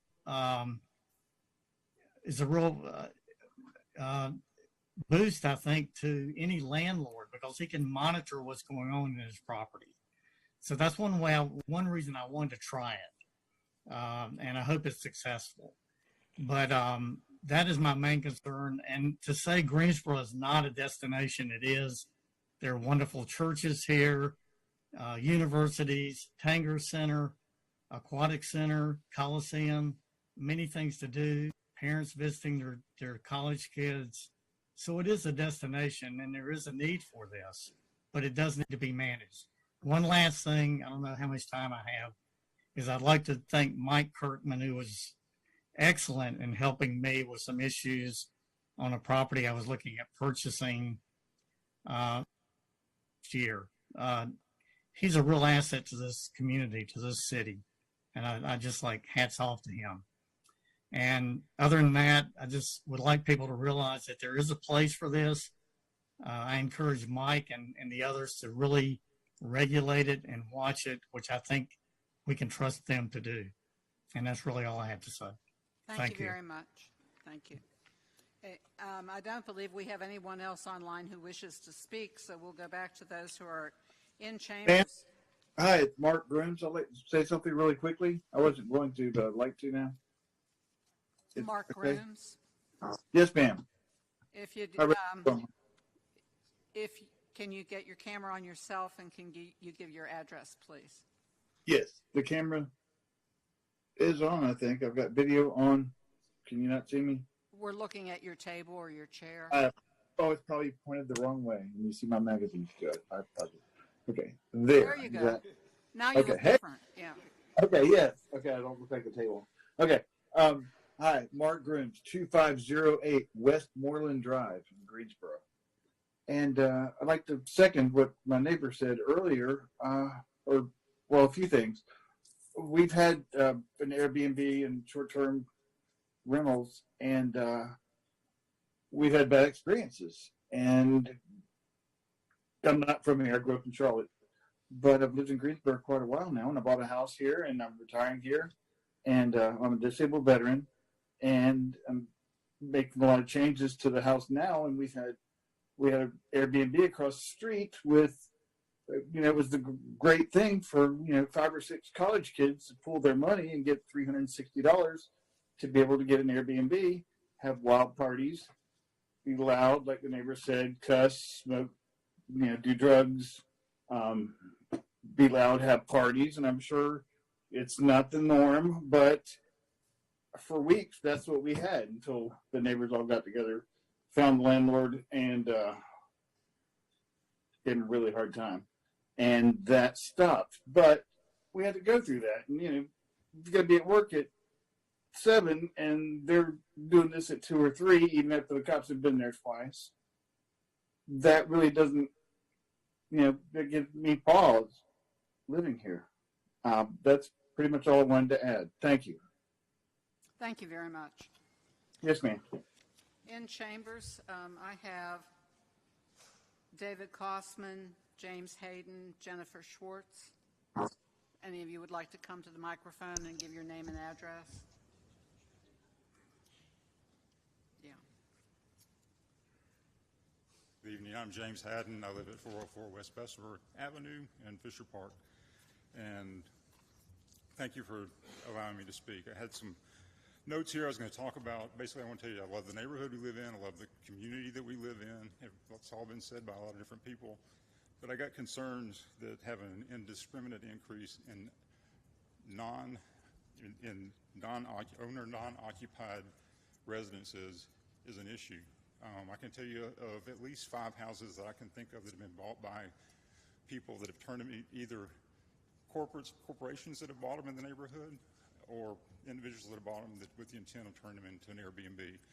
One of them is on a street not far from me that's being advertised as a hotel rental. And I guess that's part of the concern I have, that these non-owner occupied short-term rentals are essentially small hotels in residential communities, and they, as such, they should be subject to zoning. And you know, I told you Marriott is one of them that has one in our neighborhood now for sale, and they got a big hotel just up the hill. And go figure. We've had bad experiences with some of the Airbnbs. I have a good friend that lives up the hill from me. They had a party that was talked about earlier that was going on. He walked over to he's a big guy too. He walked over to kindly ask them to stop the party. They beat him so much that he had to go to the hospital. You know, this is my neighborhood. This is my friend, and you know, I want something that has some teeth in it that can keep that from happening again. So this is what I'd like to see. I'd like to see you give preference to owner-occupied short-term rentals. We've got friends that have them in the neighborhood. They're there. We know who we can call. And if you do have non-occupied, at least give the homeowners surrounding the name of the person that owns it, so we can give them a call and say, hey, what the heck is going on? We need to take care of something, rather than turning it back to the city to enforce it, which is a concern that I have. There's a house up the street, went to the Board of Adjustments. They denied the non-occupancy. It's been running ever since they did it in January. It's still going on. I go on Airbnb and find it. So put some teeth into the thing as well. I mean, it's not a $25 fine. I've heard $500. I mean, I think that's legitimate. And I'd like you to consider taking this back to the committee, consider adding some neighborhood association members to it so that we have a voice with it. But, I mean, I'm not against Airbnbs. We stay in them, but we just need to have a good product coming forward. Thank you. Thank you. I have Milton Jessup, Russell Bangham, Judy Porter, Chris Fletcher. If you'd come to the podium and give your name and address, please. Chair O'Connor, while they're coming up, we had one person who was in the room and then had to leave, Miss Dana Carr. Whenever you're ready to call her, she's online now instead of in the room, but just whenever you're ready to call her. We'll take this one speaker and go back to the Zoom. Good evening. My name's Chris Fletcher. I live at 211 West Bessemer Avenue here in Greensboro. And I want to thank everyone for allowing me the opportunity to say a few words. Tonight I'm reading a statement from a community member, a neighbor who was not able to make it tonight. I thought she made some valid points, and I'd like to express those. Her name is Lane Harvey Brown. So here it goes. If you have a room or a garage apartment on the property where you live, I have no issue with your right to rent it short-term or long-term. However, I take issue on several points with the current push of available housing being purchased by corporate and private interests for short-term rentals. Greensboro passed a housing bond for affordable housing. The Community Foundation has raised $27 million to address the affordable housing issue, allowing investment companies and affluent private investors to buy houses for use for short-term rentals creates more pressure on the housing market by removing inventory. And that undermines the hope of improving the housing situation in this community. The city is supporting the Action in Greensboro initiative to bring young people to Greensboro. Amenities, vibrant community, and fairly priced homes are factors that help influence these young professionals' decision. But where will they live if available housing stock is being snapped up for short-term rentals? These issues are all related. Now, the city gets tax revenue whether the homeowners or short-term rentals occupy these houses. But what the city doesn't get are residents who are invested in Greensboro and do important things like tend community gardens, volunteer as reading buddies, or assist with senior neighbors with grocery shopping. Neighborhoods are places where residents live, gather, and support one another, and by extension, the city where they live. That's what's at stake here. I urge you to take a stand and clearly and say that clearly that Greensboro believes in the importance of strong neighborhoods and is not going to value short-term rentals over stable, thriving communities. Thank you very much. Thank you. And Mr. Carter, online? Yes, ma'am. We have Dana Carr. Ms. Carr, if you'd give Good me evening. the address. My name is Dana Carr. I live at 806 Hertford Street. Can you hear me okay? Yes, we can. Thank you. Excellent. My name is Dana Carr. I live in Glenwood. Glenwood is one of the most diverse neighborhoods in the city and has always proved an affordable place to live for all people. We're home to owners, renters, couch surfers, and even tent campers.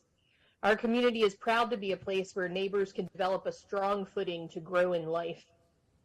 The pressures of local university growth, the national housing crisis, and inflation, among other things, have threatened our community in recent years. Affordable housing stock, both rentals and properties for sale, are hard to come by. Right now, it is critical for Glenwood and many other Greensboro communities to do everything in our power to not only maintain, but actively increase affordable housing opportunities. Loosening short-term rental ordinances, as currently proposed, will cause a decrease in affordable housing in our community. I moved to Greensboro in 2004 to spend a summer working with kids in Glenwood. Based on that experience, I transferred to UNCG and put my stake in Greensboro. I rented a basement apartment in Glenwood as well and continue to work with kids along with pursuing my studies. Then in 2008, I had the opportunity to buy a house in Glenwood, which is no small miracle for a poor kid. I was 22 years old from the backwoods of the Florida Panhandle. The only reason I was able to achieve home ownership was because homes in Glenwood at that time were affordable, investors were not swooping in to gobble them up, and of course the housing market hadn't quite hit the worst spot yet. But Glenwood being a place where all folks are welcome and where housing was affordable was the key for me. Because of that, I've been a resident of Glenwood and our city as a whole for 19 years. If it hadn't been for affordable housing here, that would not be the case. The people of Glenwood won my heart, and the affordability of Glenwood enabled me to build a sustainable life. As more and more affordable homes are converted into short-term rentals, this becomes harder for other families to achieve. I urge you all on the commission to take a closer look at the ordinance. Look through the lens of families who are in need of affordable housing. Consider the families that already have had to uproot their lives, their children's schools, and their relationships because they're unable to find or keep their affordable long-term rentals. Local entrepreneurship through short-term rentals can be a really good thing, but let's keep that local. I encourage you all to go back to the drawing board and reconsider the proposed amendments. Thank you. Thank you very much. And our next speaker, would you like to identify yourself, please? Hi. My name is Judy Emery Porter. I live at 809 South Lindale Road in Greensboro and beautiful Lindley Park. In fact, I live on the Park Road, so I get a wonderful view of the park, and no one is staring back at me. I think it used to be called Willowbrook Park because the street on the other side of the park is Willowbrook. I have lived at 809 for 25 years in June. At this point, I consider myself a senior citizen. I am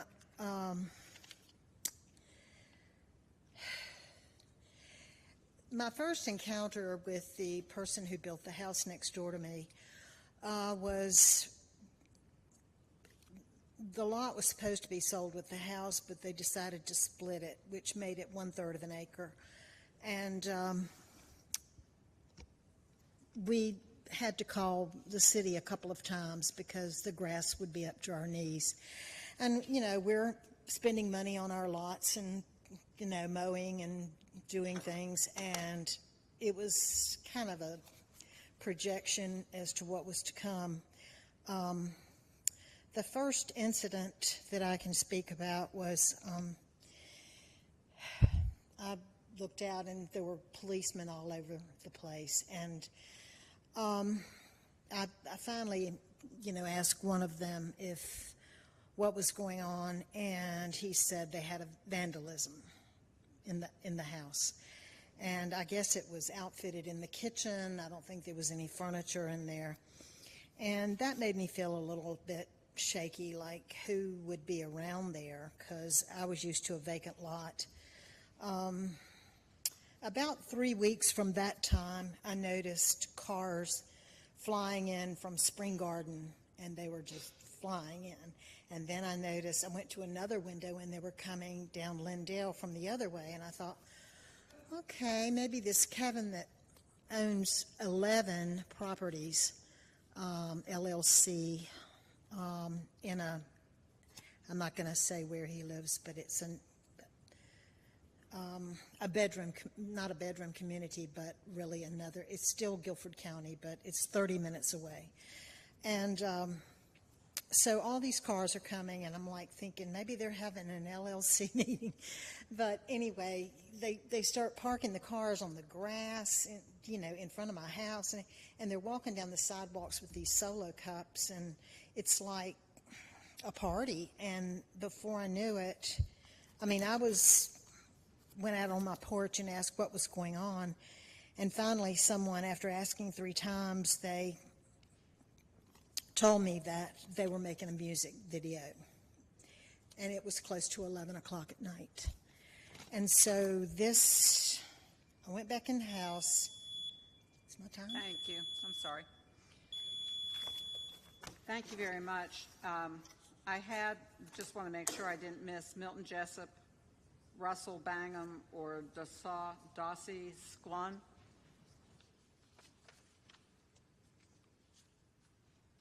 We will move on to, we have Barbara Cashman. We had. Okay, let me call out some of the other names so people can prepare.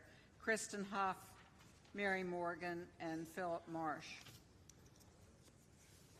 Give your name and address. Hi there. I am Dossie Sklan. I live at 1026 Jefferson Road. A lot of things I was going to say tonight have been said. I will say that I myself own a registered tourist home and live in it, and so that part is not going to affect me, except that the only way I can get bigger is to buy another house to rent out, because this is my only income. Could you speak to the microphone? I'm sorry. This is my only income to run the tourist home. In order to enlarge, I want to buy another place, so I will be a non-occupant, but not far away. I like the way that this ordinance is written. I think it's important with the closeness of the owner and all of that. And I think that people, I'm sorry, I'm not good at public speaking. Airbnb and Vrbo both have an emergency line to call if you have a house by you that's a problem. You need to call them and not always have it be the city, and they will get kicked off the platform, and that part will disappear. To think that so that's the one point. To think that we are affecting the affordable housing, I think, is also a misnomer. For 7 years, I came to visit Greensboro 4 to 5 times a year while my kids were in school here. And I decided I wanted to move here. But before that, even, I always had trouble finding places. There are not enough hotel rooms in this town. It is an important service that we have, both the tourist homes and the Airbnb, the Verbos. And they wouldn't still exist if they weren't making money. And they're not, if we wouldn't need it for all of the events, for all of the Tanger, for all of the basketball. Look at all the basketball people that are about to come in. They don't fit in the hotels. It's impossible. So I'm just not good at I get too nervous.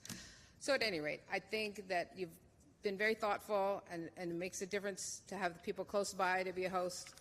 I think people need to realize how to report places that are not doing well. But we're not affecting the affordable housing. As a matter of fact, I and people I know that have Airbnbs have given it so that people didn't have to sleep in their car while they were in between houses. Or they came to Greensboro, they had a new job, they're ready to work, they're ready to find a place to live. They don't have a security deposit. They can pay Airbnb as they go along with the paycheck each week, and they can't do that to move into an apartment. So they have to be trying to save up money, and it's a help for that. and there's all kinds of other reasons to come to town, and COVID even made it more so. So, thank you. Thank you very much. Do I have any of the other speakers I called? If not, the next names I have on the list are Joyce Black, Corliss McGinty.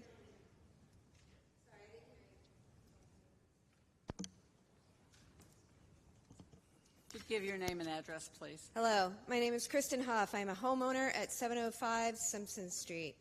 I love my downtown neighborhood. People wave to each other, introduce themselves. Families lovingly tend to their yards and know the names of neighbors, cats, and dogs who wander about. Children play across each other's yards and in the streets. Neighbors know their names, their families, and where they live. The neighborhood is a mix of all kinds of people, and this mix of social and economic diversity is what makes this community a home. However, the short-term rental ordinances that are being proposed threaten the very fabric of what makes a neighborhood, neighbors. To be clear, I support short-term rentals, and I strongly recommend that the proposed ordinances are sent back for additional work for two reasons. First, it's not clear to me exactly what is the problem that the proposed ordinances are trying to solve. How can we evaluate the efficacy of the proposed ordinances without general consensus across all impacted neighborhoods on what we're trying to fix? Is the problem a proliferation of STRs in Greensboro that are unregulated? If so, why don't we try enforcing the current regulations for tourist homes rather than creating new ones that are much more lenient and harder to enforce? On what grounds are we assuming that the tourist home ordinances do not apply to STRs? On what grounds are we assuming that the Schroeder case in Wilmington on spacing requirements applies to Greensboro in more restrictive ways than other North Carolina towns like Asheville, Raleigh, and Charlotte that are putting stricter regulations in place on STRs to protect neighborhoods rather than destroy them? It's already been cited here tonight multiple times that the current understanding that distancing between STRs is illegal is incorrect. Or, as I also have heard, is the problem the lack of short-term rentals in Greensboro? If so, what do the data indicate? According to the STAR report, which is used by the CVB, the most recent annual hotel occupancy rate for Greensboro is 56%, which is well below the national average of 67%. My point is, the proposed ordinances lack a clear principled approach to solving a defined problem and lacks a clear set of shared evidence-based assumptions to guide our collective work on solving these complex issues. Second, the committee who drafted the proposed ordinances had only 2 out of 14 members there specifically to represent residential and neighborhood concerns. The proposed ordinances need to go back to the drawing board with a clear definition of the problems to be addressed and a representative committee to do so. Thank you. Were any of the other people in the back waiting to speak? I have Corliss McGinty, Nancy Dahl, Camille Williams.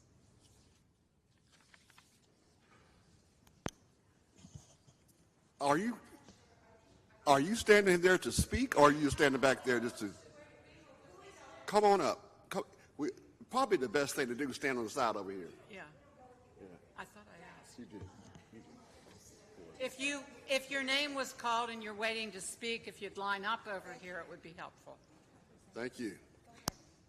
Go ahead and introduce yourself, please. All right. My name is Barbara Cashman, 411 North Cedar Street. Okay. My husband and I are Airbnb hosts. We've lived in our duplex. It's a 2-story duplex in a zoned MR 26. And we live in one unit and rent out the other. So we have followed all the rules set up by the city at this point. What we're concerned about is allowing, of course, corporations to come in, just like has been so eloquently stated previously, to where there is no control like the homeowner control or a management control. I'm going to tell you a very quick story. My husband and I did rent a short-term rental in another city, walked through the door, and were hit with mold and mildew. It reeked.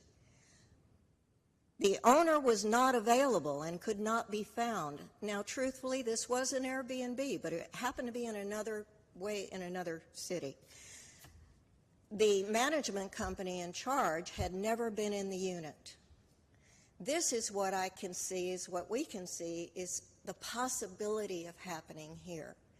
I'm not sure also exactly how these regulations are going to solve a problem or create a problem. I think we're kind of sitting on the fence to where we're actually going to see both of those. We're going to see a problem solved and we're going to see a problem occur, if that makes sense. And I am ad-libbing here. I had prepared notes that are out the window. But that's actually our main concern. We host families. A lot of families. Their kids play with the kids in the neighborhood. We've lived there over 30 years. We know our neighbors. We've cleared out the college parties. We're homeowners, and there are a lot of renters in the neighborhood right now. But we take care of our neighbors. We take care of ourselves. We take care of our guests. We're held to very strict standards by Airbnb and by the city, and we adhere to those. We have families that come in to, I want to mention Mr. Coffee. Remember Mr. Coffee? We are like 5-star super hosts, just like he is, and I have to agree with him 100% about this 30-day thing. I do wish that you would take a look at that. During the COVID pandemic, we hosted a traveling night nurse that worked in our hospitals here from Pennsylvania, and we hosted her for 6 solid months because we were in the middle of a pandemic. Now, what were we supposed to do, throw her out? I don't think you would have wanted us to do that. So there are circumstances that I think need to be looked at about this stay. We have several families that are buying homes. Thank you very much. Thank you. Would you like to give your name and address, please? Hi, I'm Mary Morgan. I live at 4 Oliver Court, and I do appreciate all of the concerns of the speakers tonight. I am here in support of Airbnb and VRBO. I'm not sure what the purpose of some of the clauses in this proposed ordinance have to do with taking care of neighborhoods. For instance, what do zoning permits have to do with short-term rentals that are linked to Airbnb or VRBO? Both of these entities are self-governed and have strict rules about the people that use their platforms, both as hosts and guests. Who decides who gets a zoning permit and who does not? What are the qualifications? Who sets those? Why would these guidelines not apply to long-term rentals of anything past your 30-day limitations? Why 30 days? Who decides if a short-term rental creates a significant negative impact on adjacent residential uses? What constitutes a significant negative impact? Will all rentals fall under these zoning requirements? Rentals fall under private civil contracts, not the rule of the city. I know I have never had a say in picking my neighbors. My neighbors do not have to get the consensus of the neighborhood before selling or renting their home. I guess if you want more control over your neighbor's business, move somewhere where you pay a homeowners association fee to have them control what happens in your neighborhood. What is the purpose for the restrictions of the number of people per bedroom? Whose business is it how many people are sleeping in a bedroom? If you have a bedroom with 2 bunk beds that could clearly sleep 4 adults, what is the problem? How will this be verified and enforced? The ratio of guests staying and the guest visiting seems silly. Aren't there ordinances on the books that handle large gatherings? Why do we need redundancy? Someone needs to explain the exterior signage prohibitive clause. Is this for selling your house, renting your house, or having a garage sale? Clarification is important. Sometimes I see signs for notary publics in front of houses. That could bring in some different people that are not your neighbors. When does a short-term rental become a long-term rental? Who decides that? I understand as long as a renter did not receive mail at the short-term rental, then they do not qualify as a resident.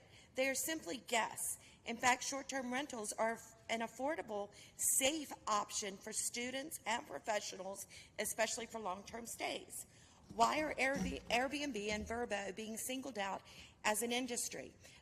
The city receives homeowners their taxes and tax revenues generated by using the platforms mentioned previously. Privately owned short-term rentals that are independent from Airbnb or Vrbo do not have the required to collect taxes. Thank you. Thank you very much. Is there anyone else seated here that I called your name and you didn't get up to speak?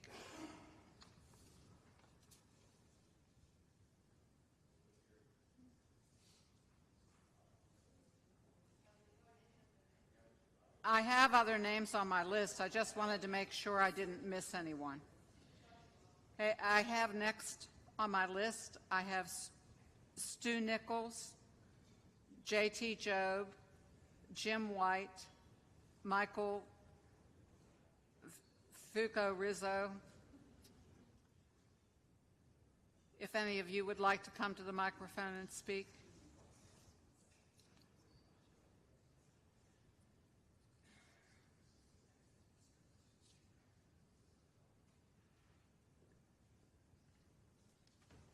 Give your name and address, please.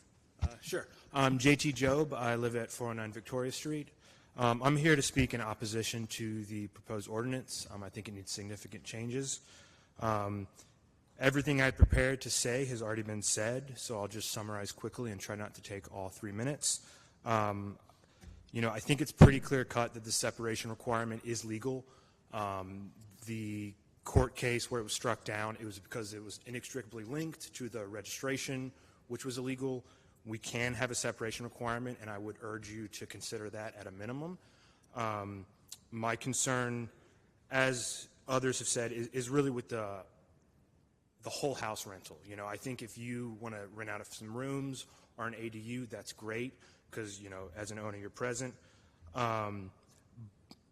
And I am confused and don't understand the legality of requiring a place to be owner-occupied for a permit. I've read some places that wouldn't be legal, that you can only take in the land use, but I don't understand how our tourist home regulation is legal if that were the case. So if we can require, an owner on site for a tourist home, I don't see why we can't with an STR unless our tourist home regulations are invalid. Additionally, I do feel for all the current operators that would be negatively affected by this. I wish there was an outcome that made everyone happy, but it's not like they're left for nothing. They could switch their short-term rental to a long-term rental. They could sell their property.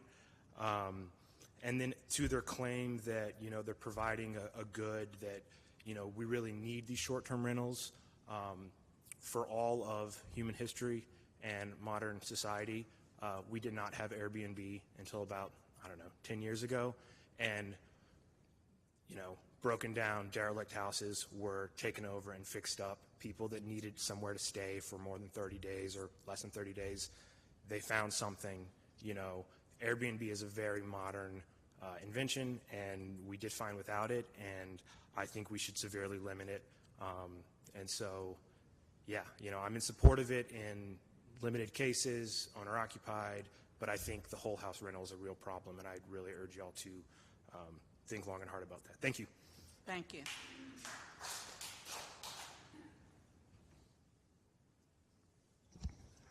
My name is Jim White, 901 Magnolia Street. And in deference to time, I think I'm going to set aside my prepared remarks and just say that I have risen to ask you to not support the proposed changes and ask the committee to revisit the owner-occupied density and enforcement requirements. Thank you. Thank you.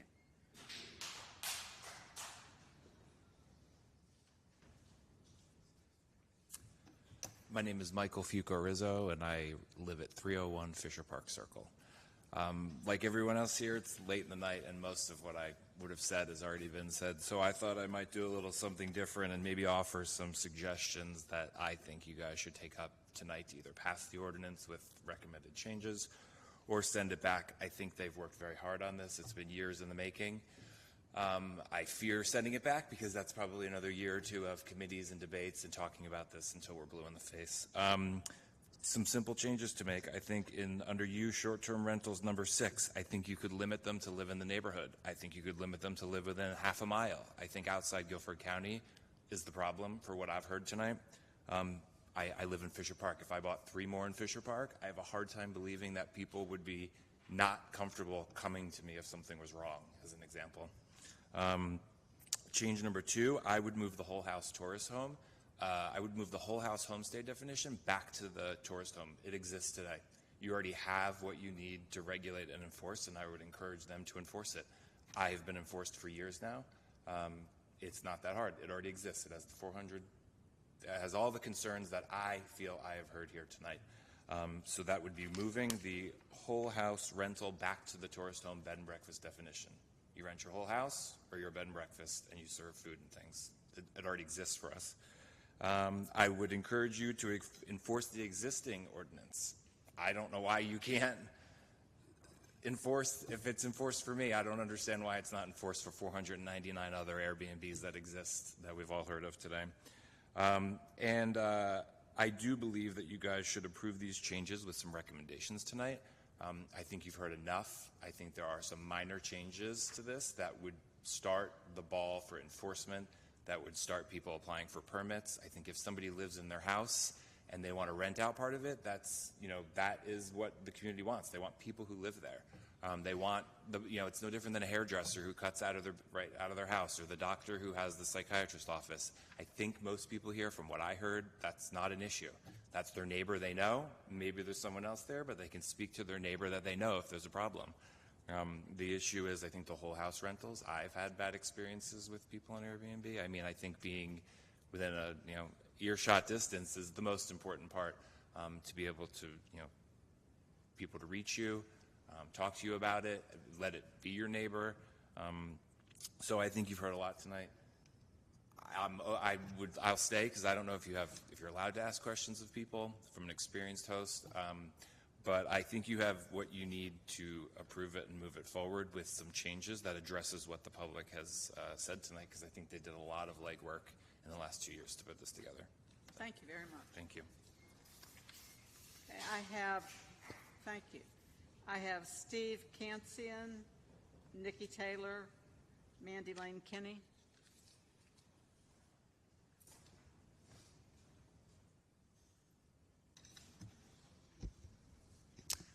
Good evening, Chairwoman and members. I really appreciate that you've taken the time to listen to everybody, both online and here in person. I share the concerns that people who have asked for the ordinance Can you give us your name and address? Oh, my name is Steve Rasmussen Kansian, 209 West Bessemer. Thank you. So I share the concerns that have been very eloquently articulated regarding limiting whole home or mini hotel rentals in residential areas. So I won't restate those now, and I want to maybe take a little bit of a step back and have all of us just think about why we're actually here. Right? You're serving on this board because you believe in zoning and planning. Right? We're here because we share that commitment, and I know for my wife and I, we looked at homes in Greensboro, and we found some incredibly cheap ones that turned out to be right next to commercial use. So then we ended up spending probably more than we could afford for a house that was really in a residential neighborhood. And that's really a compact that I think we all live by, right? Which is, you buy a house in a residential neighborhood, you invest your life savings in it, it's a residential neighborhood. So I think we all face this challenge. This thing, short-term rentals, exists. How do we create regulations that fit our current zoning and planning, not only the regulations, but the fundamental commitment behind them? I don't think anyone can make the argument that what's being proposed tonight does that. But interestingly, we have multiple good options that do. And one of them is the existing ordinance. I've had the opportunity to go to a Board of Adjustment meeting and see 3 Airbnb owners approved for a special use permit, but then denied the right to have the unit not owner occupied. That law is already in effect. I'm not saying it's perfect, but it's actually working much better than what is currently proposed. We also have a sister city in Asheville that's basically used their zoning ordinance and the commitments behind it to frame the regulation of short-term rentals. Only homestays in home neighborhoods, residential neighborhoods, businesses, mini hotels in the commercial district. So it's consistent with their zoning. I honestly don't think anyone should try to write legislation in the meeting tonight. This is clearly much too complicated. But I think it's often good when things start to get complicated to look back to a smell test. So have you all had a chance to read a real estate ad that says adjacent to the farmer's market or looking at the park? Right? And that's because those are assets. Can you imagine an ad that says next to a short-term rental? Would anyone ever want to admit that when they were selling their house? And finally, I'd ask, I imagine many of you live in a residential neighborhood here in the city. Is that the case? Yes? So would you want a short-term rental next to your house? I don't think you can vote to support this current set of amendments unless the answer is honestly yes, because that's what you're voting for.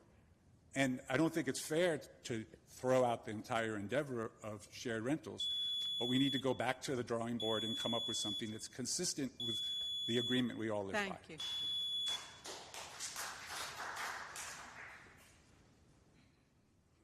Okay. Where's my last page? Susan Boswell, Brian Dirks, Keisha Fox.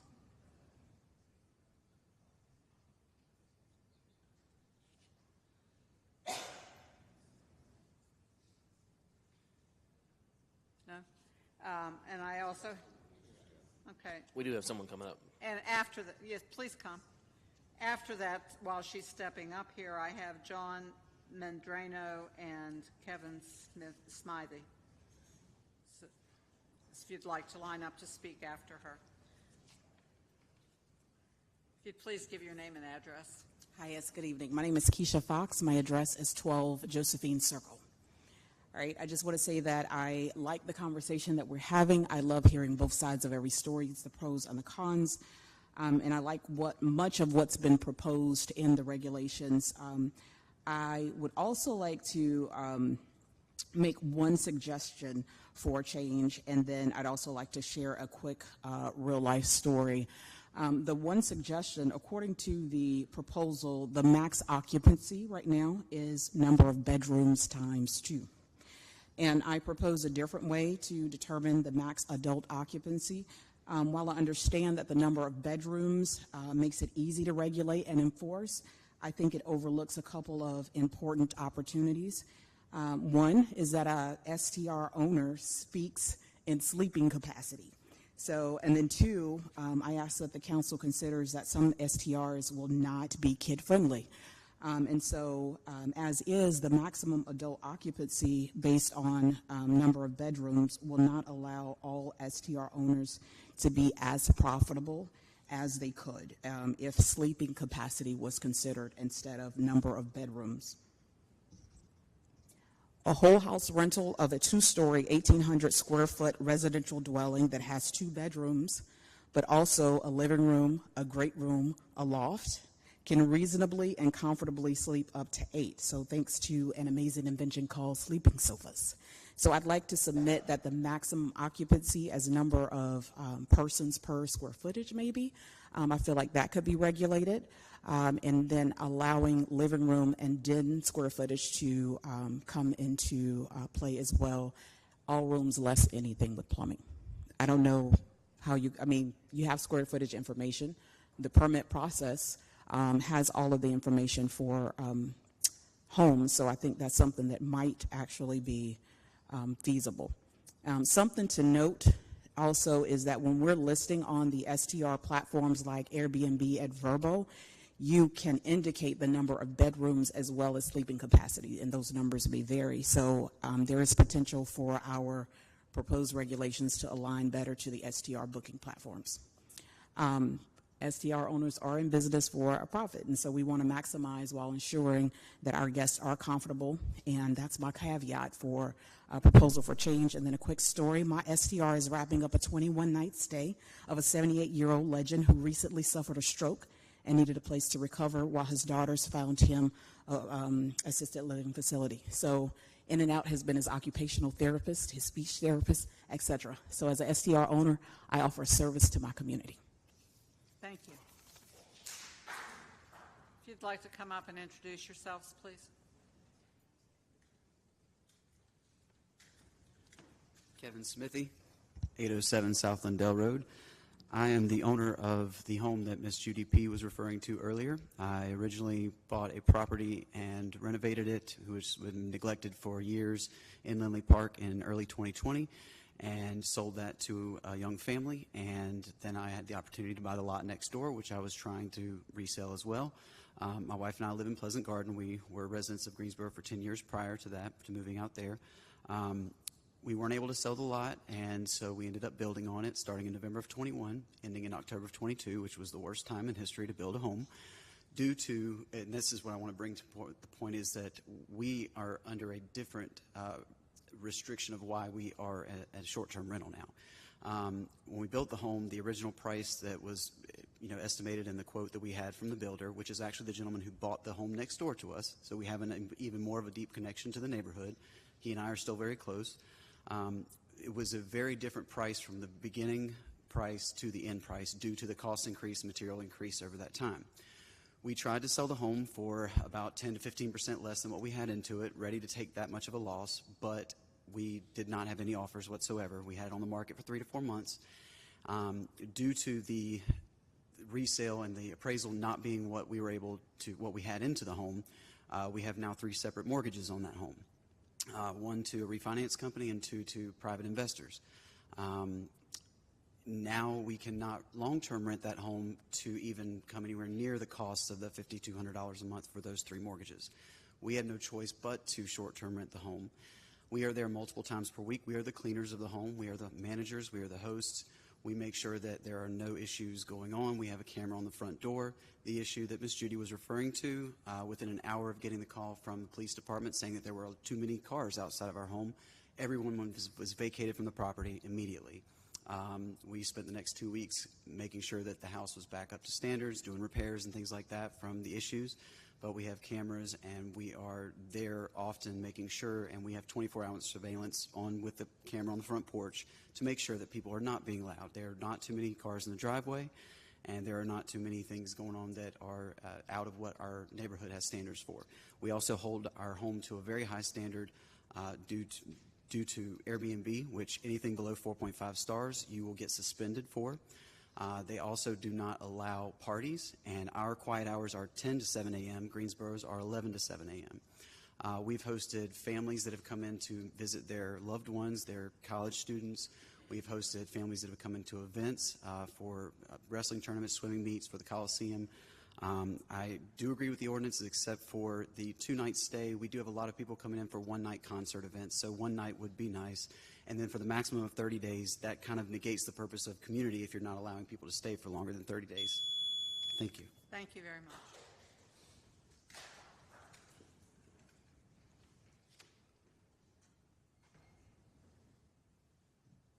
Good evening. I'm John Mandrano. I live at 411 East Hendrick Street. It's in the Dunleith neighborhood. I'm going to speak from a perspective of my life experience. My parents bought a home that was in need of repair in Fisher Park in 1967. Large home. We moved in, a family of 4, and soon after that, within a year, my brother and I took a basement area to live in because it got us away from our parents. And my parents started renting out 3 bedrooms out of the property. So I guess it predates the Airbnb concept. but it worked out well. My parents, we all lived there as a family. They were wonderful people. One gentleman was from Colombia. He was here working with the furniture industry, and he was a long-term renter from us. That experience and that money helped my parents put 3 sons through college, and it was a good thing. So I'm hearing from the people here who've already started their STRs, and so they can be very productive means of supplementing your income. I today have 32 rental units. I have 13 in Dunleith, 1 in Fisher Park, and 1 in Westerwood. My experience is the problems you're going to have start at the top. It's the mindset of the person that's owning and running these properties. Out of sight, out of mind. Absentee loan property owners can become more of a problem. Property managers, they're not incented to be on top of things because the more time they spend at that property, they're basically losing money. So it really begins with who is there monitoring it and checking it. I can look out my front door and I can see 11 properties that I own, which is about 25 rental units within 2 blocks of my front door. I stay on top of my property and I look after it. I love the old historic homes. That's something that I cherish, and I have tenants who love that look too. So my concern with these short-term rentals is absentee owners. It's these real estate investment trusts that have pulled their money from wherever in the country, sending people in, and believe me, I am blown up every day through text messages, emails, postcard mailings, whatever, with people wanting to buy my properties. And I had this thing where I don't want to unload them at some point in time to somebody that is not invested in the community and care. There's a lot of people that spoke today. I trust and believe that they are running their properties. Mr. Coffey on the phone and a couple of people got up here today. I'm just asking that we have really tight regulations to hold these people that are setting these things up to be able to make sure that they handle it properly. Thank you very much for hearing me out. Thank you very much. According to the paperwork I have there, we've called every name that signed up to speak. Is there anyone here that signed up that we have not heard from? Thank you. Unless there's an objection, then we'll close the public hearing. At this point, after hearing all the comments that we have heard, it is our obligation to consider the proposal made and to either make a motion to approve it, a motion to deny it, or a motion to approve it with certain stipulations or changes considered. Those are our options. Before we would entertain a motion, I would like to know if any commissioners have any questions of legal or staff that you would need to have answered before we would get into that part of our deliberation. So at this point, are there any commissioners who have questions or comments that you feel you want to make? Ms. Gaines? These are going to be for staff, and particularly legal. There were some good points brought up tonight about hybrid rentals, where you've got sometimes it's a long-term rental, sometimes it's a short-term rental, sometimes the owner is on site, sometimes the owner is not on site. The current ordinance as proposed does not get into those sorts of nuances. I don't know who wants to respond to that, but is there a fix for this? Actually, I think the ordinance does actually cover that. You'll notice in the definition of a whole house rental, it talks about the rental of an entire residence at any time. That provision was built by the working group to cover that hybrid situation where it may be rented at some point in time as a whole house rental and therefore would be classified as a whole house rental in terms of the ordinance. So there's not a separate provision for hybrid situations, but it's saying basically if you will fall into this category at any point in time, we will consider you that whole house rental. they would end up going ahead and getting a permit for an STR, but then if they wanted to do a long-term, they have the right to do that. Long-term meaning more than 30 days, is that what you mean? Yes, that's not subject to any of the short-term rental provisions. But yes, if someone is interested in having the opportunity to rent the whole house at some point in time, whether or not they do that consistently or not, we would still treat that as a whole house rental for permitting purposes. What's the rationale behind the 30-day maximum? 30 days is really a national standard based on our research of other jurisdictions, both in the state as well as across the country, and also looking at some of the model ordinances from some of the platforms like Airbnb.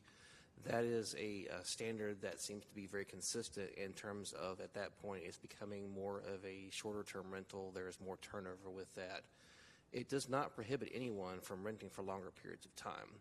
So they can still get a permit as a short-term rental and have the opportunity to rent for less than 30 days. If they choose, and many people do use Airbnb for longer-term rentals, it is simply a longer-term rental and not subject to any further short-term rental provisions at that point in time. If they have the opportunity to rent at the shorter piece, then they fall under these provisions. What's the rationale behind the 2-day minimum? That hit me as being a bit restrictive. That is an attempt that was made to compromise on some of these concerns that came up about the opportunity for people to rent one evening, having parties and other issues that may be disruptive to the community. It was felt by the working group that a 2-night minimum on a whole house rental presents a better opportunity to address issues that may come up and also to discourage kind of these one-off events that might be problematic. So it was simply a compromise from the committee, and that was put out as a possibility. Can I follow up on that real quick? Just from a legal perspective, okay? And I say this from having different experiences of traveling and otherwise. For our purposes, legality-wise, I get the idea of the 2-night minimum for the whole house stay. That makes perfect sense to me. But there are cases, I think, where people, and they brought it up tonight for concerts or otherwise that are coming in, and, if there's not a hotel available or you need one night to stay someplace, would it be permissible to say that on the homestay, the short-term rental, the smaller space ostensibly, that could be a 1-night minimum as opposed to a 2-night minimum? Is it something that we could recommend? Yeah, let me address that further, because actually when this was proposed originally, the 2-night minimum was applying to both situations. So one of the things based on the feedback from public comment back in the spring of 22 was that exact question. And so that is the reason the homestay rental definition was amended to remove that 2-night rental. Okay, that's what I was looking for. Thank you. And one more question. I'm really bothered by the off-site management being able to live in adjacent counties. Some excellent points made tonight about people living close by. And I personally experienced it in Starmount with a Halloween party that attracted 300 people on Kirby Drive. And the owner was in California, and there was no local contact, and it was a mess. Where did adjacent counties come from as opposed to living in Guilford County? Again, as part of this conversation over the months of both the working group originally putting the ordinance together and also considering feedback from the public, this was another compromise where there was a broad variety of opinions about the ability of owners to be able to respond and how close they should be to properties. We originally had a standard that talked about within a certain time frame.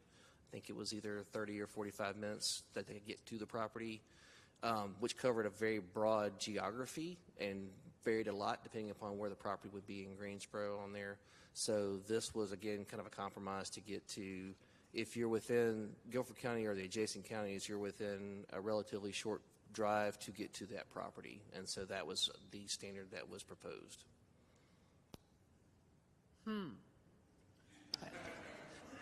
Whether you agree with that or not, that is how we got there. There is one point I would like to make, and from furniture market days, what I remember is there were a number of folks in our adjacent county that had address books full of homes of people that would go to the beach for a week or two during furniture market, and basically, and they were not in Guilford County. I mean, these were companies that operated basically out of High Point, and that's what their business was. So I could see a need for it. I'm wondering if the time fence maybe needs to change for proximity, and I don't know how to word that in a legal way to what we were speaking to, but it would make sense to me that that is a very specific example. That typically is a 1 to 2 week stay, not a 2-night stay. So think about that, or otherwise commissioners can think about that, but that would be my commentary on that. And just to be clear, so the question is to maybe change we agree that there needs to be some proximity for the operators, but go to a different standard than what's being proposed. Is that what you're suggesting? Potentially. Okay, all right. And you make a very excellent point. I mean, the city of High Point is actually located physically in 4 different counties, so that would be an issue if it was, Mr. Kirkman. Yes, sir. How you doing, sir? I'm hanging in there. How you doing? I'm hanging with you. Good, excellent.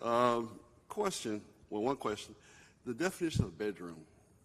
What is the definition that the staff had come up with bedroom? I saw it in the presentation, but.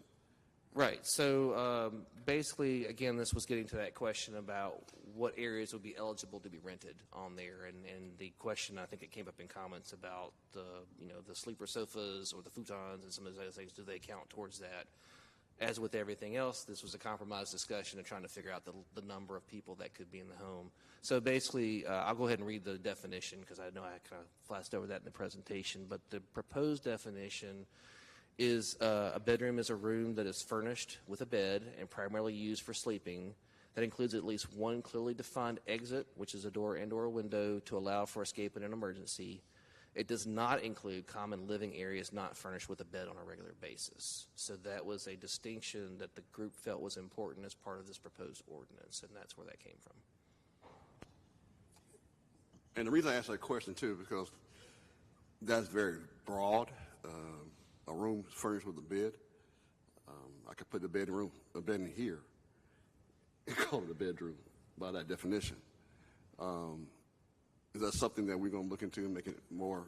Well, and I would note, I think one of the key pieces on there is that it does have that clearly defined exit, because one of the concerns was basically that you'd have people that are residing in a short-term rental and then in case of emergency would not have a clear means to get out of the property. So by creating a physical room with a window or a door presents a safer opportunity if there is an emergency for somebody to get out of that space versus possibly just in a basement with stairs to somewhere else, or being in a side space that's not really designed as a room. So that's part of where that is coming from.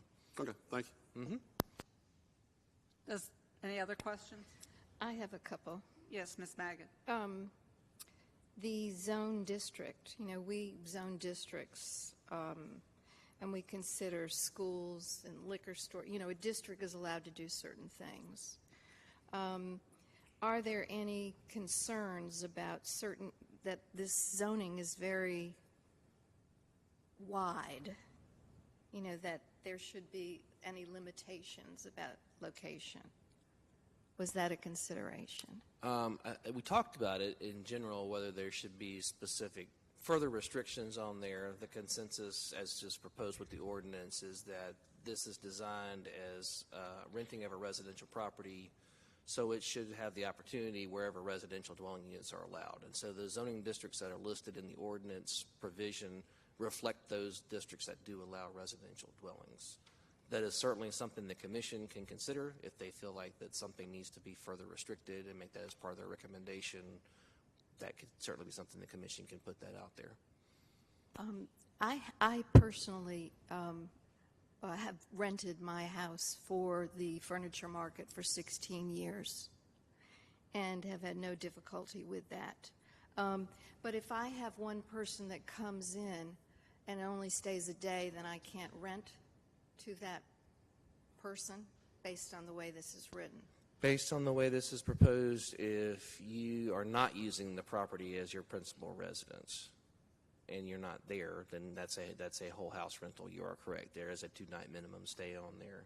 But if you are using it as your residence and you're there during the rental period, that's a home stay rental, and you would be fine in that case. So Since the city of Greensboro has been taking care of the furniture market, supplementing housing for many, many years, and it's really needed, and we're the only city that provides housing for the international furniture market, I feel like there needs to be something in this specifically for that condition.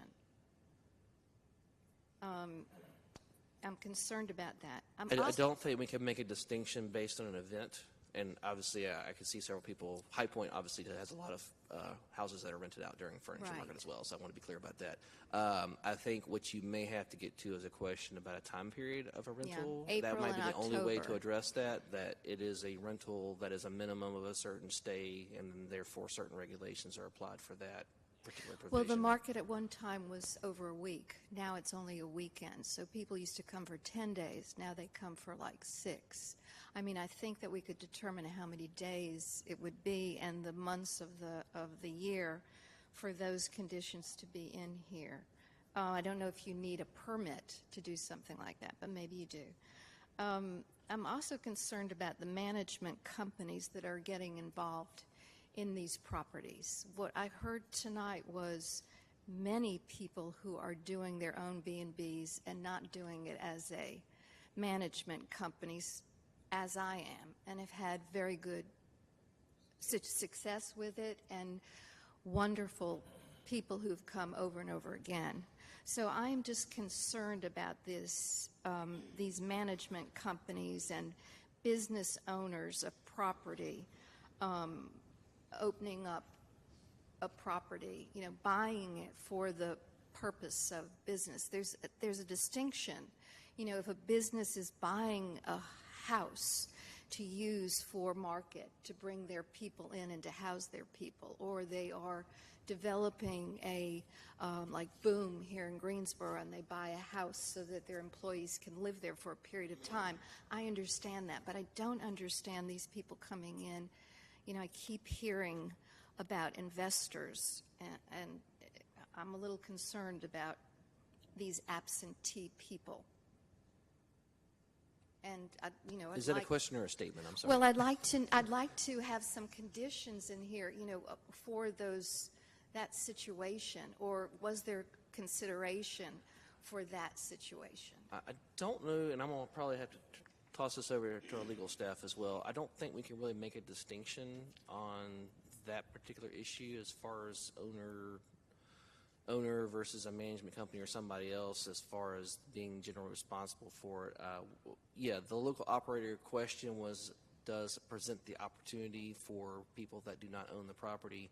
I'll go ahead and also throw out, I don't know if folks are pointing to our current tourist home regulations as being appropriate standard for different things. In all honesty, we are probably having issues with those standards, but the only reason we haven't gotten to the point of legal action on that was because we were considering changes to the ordinance on owner occupancy, on spacing, and some of these other things. These issues have been brought up at the Board of Adjustment as part of various discussions. And the board has denied variances in some cases based upon the current rules on that. I don't say that we throw those out completely, but I do want to caution, I guess, to the commission, and I'm going to let our legal staff talk a little bit more about that, but caution that some of our existing provisions, we are not completely confident will withstand legal scrutiny at this point in time. And the only reason we haven't gotten to that conversation is because we were considering changes that would make changes to some of those provisions. But I'm going to let our legal folks talk a little bit more on that. Thank you for that. Sure. So just to touch on the, owner-occupied versus corporations or investors buying up properties, we crafted, and I could say that this ordinance is crafted in a way that makes no distinction between who is purchasing the property. It has been long held by the Supreme Court dating back to the 1800s that corporations, in the eyes of the law, are to be viewed as people. They gain personhood, and by being a corporation, they don't lose that. So for many of the laws under equal protection, they have the same rights that individuals do. So the way that this is crafted makes sure that we don't cross that line and get into constitutional issues. Thank you. Any other questions? Yes, Mr. Peterson. One of the concerns is not to pull on the local resource in the event you have a rental property and you got parties and crazy things that's going on and you can't contact the actual owner of the property. You got to call a city resource to come out constantly. And by the time the city try to get in contact with the owner, that's a long, lengthy process too. But something in place where we can resolve an issue much quickly. I think that was, one of the concerns.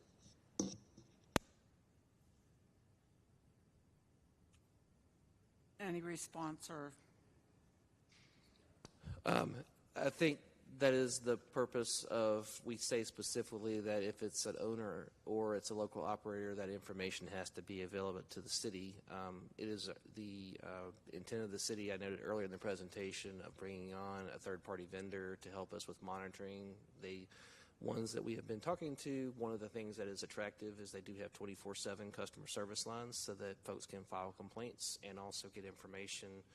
So hopefully we can close that gap, because agreed, we don't necessarily have zoning enforcement staff available at 11 o'clock Friday night, but we definitely want to make sure that we have some information available so that there's the opportunity to try to address that in a quicker fashion. So we are very sensitive to that comment. Yeah, and just to piggyback off of what Mike has stated, regardless of what happens with this ordinance, we still maintain all our same police powers. We still maintain all our same nuisance ordinances.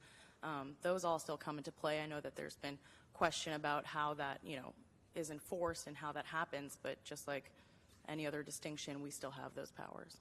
So just to piggyback off that, even though there's this number out there, that doesn't preclude anybody from calling, and I'm going to say this for everybody's purposes here, 336-373-2222, which is the non-emergency police line, to report a noise disturbance or issue that would otherwise be a violation regardless of what it is, right? And have the police come out and visit the property. Yes, that's correct, right. Okay. You can definitely make those, and if there's criminal activity, then 911 is obviously the option there obviously, as well. if you're, yeah, but, So the planning department will be figuring out this, where someone in the neighborhood wouldn't have to call 911. There'd be some number or something available yes, right. for them That's to. That's part of the reason of having that additional time once this ordinance is in place, whatever the version is, to allow the time so we make sure all of that information is both in place, and then also we can make sure it is readily available to the community. Yeah, okay. Anyone? I had some questions too. Some of those I think we already talked about. The 30-day. The perception is that of there being any way to regulate density. We've heard two sides, and I'm not clear now which way it is, if we can do anything to regulate in any way density, or even how we would enforce it. Chair O'Connor, briefly, separation requirement has been sort of one that's been thrown out there quite a lot this evening. The footing that is on after the Schroeder case is that it is arguable. It could go either way. You have clear mandates in Schroeder that you can't have a registration requirement. Okay, you can't have a registration program. But it's not as easy as saying, well, we don't have one in name. Any inquiry into whether a municipality has a registration requirement is going to be fact-based. They're going to look at the totality. A court would look at the totality of the circumstances. Okay, and so something such as a density requirement, which ultimately functions as a bit of a cap, of course, could be a component which would push any permitting scheme into that impermissible territory of a registration requirement in the eyes of a court. Thank you. Sort of along those same lines, is there any way maybe to have levels of licensure, like owner-occupied would be one and a third-party manager would be another? I don't know how you can... Then with that levels of licensure, different standards would apply to those levels of licensure. Is that the question? Yeah. We'd have to look into that further and figure that out, because, again, this is regulating use of property, so we kind of have to figure out how that might work with these other issues that legal staff has flagged. Right, because I think even more consistent than the comments tonight, a regular refrain I heard in the emails that we received prior to the meeting had to do with third-party managers. So I know there's a concern there. I just wonder, too, and this is for staff, if you could just review for us the makeup of the committee, since it was suggested that there wasn't a fair representation.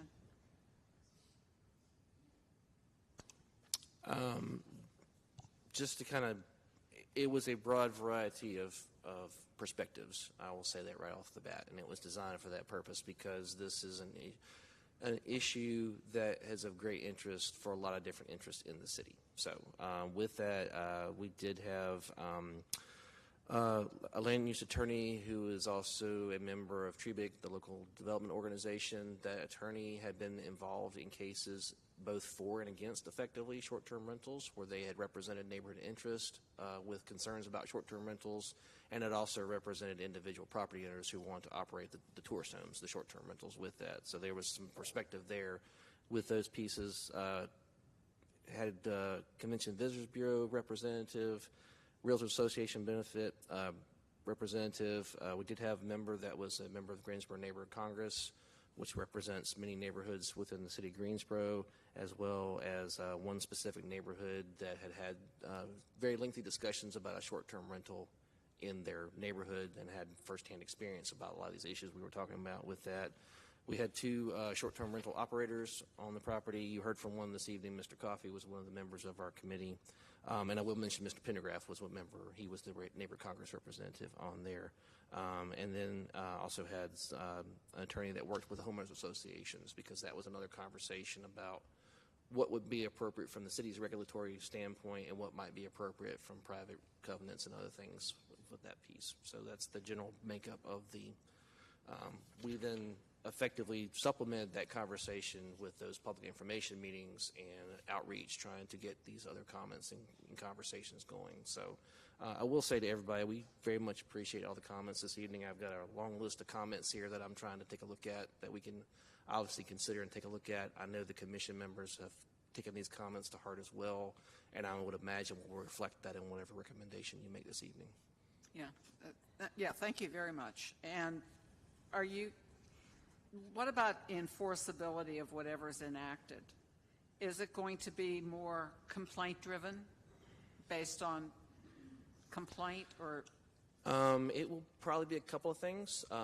Obviously, one of the benefits with the vendors is that they will be able to actively monitor the internet and be able to flag when listings come available on all the different platforms. And Airbnb and VRBO are two of very many types of platforms. And people also will rent through Facebook, Craigslist, those kind of things as well. So being able to capture the whole universe is an advantage of what we're looking for there.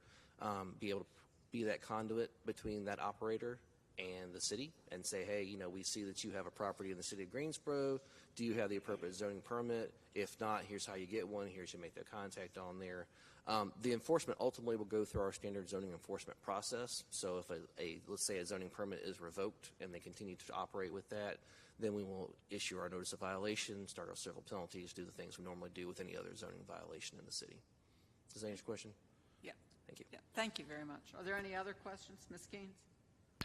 It's not a question, it's more of a comment. A lot of the speakers tonight were saying that they weren't in favor of this ordinance, that they didn't think we needed to go down this road. And yet, what we've got is Airbnbs aren't going away. We've got over 600 of them in Guilford County right now, and we don't have any regulations to deal with them. We've got to start somewhere to say this is a different beast, and it needs to be handled differently than what our current ordinance allows us to do. So from that standpoint, we need to move forward with the ordinance. Michael is correct. If we don't proceed, we're another 2 years down the road before we get something that is going to work. So I think we need to move forward. My questions have been answered satisfactorily, except for the management in adjoining counties. I'm still a little uncomfortable with that. But I think we need to proceed, just because right now the only option that people have is to come to the Board of Adjustments and get a special use permit. And that's not working. That's why we're here, from what I understand, is too many operators were having to go to a whole other step. because it didn't fit into the mold we had. So we need to do something to fix that mold so that it does incorporate some some rules for Airbnbs, VRBOs. They're a fact of life, and they are becoming more prevalent. So that's my 2 cents. Mr. Ingram? I had one question, and this comes from an experience I had recently. Was there any discussion around, the lot in here on the lessee, or the lessor, I guess, but what about the person leasing? Lessee. So recently when I went to Fort Lauderdale, when I booked on Airbnb, something new came up, because I've done this platform several times, right? And it asked me, essentially, it came up with the city of Fort Lauderdale's requirements for me to stay there as a person renting. And not only did I have to sign it, but I had to give them a copy of my license. And obviously this was a third-party thing, and I realized that Airbnb and VRBO, they have very mature platforms. They have rules that they put out there for you and everything else. But this specifically cited the city's rules. And I thought it was interesting and was something that I monitored, obviously, for this conversation, just because we're going to be talking about it. Were those conversations had? Have we looked into that at all? And if not, can we?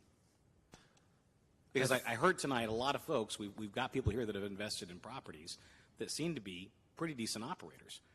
But we have some people, I'll call them bad characters, that come in and do things that, aren't within what we would consider to be the guidelines of our neighborhoods from a residential standpoint.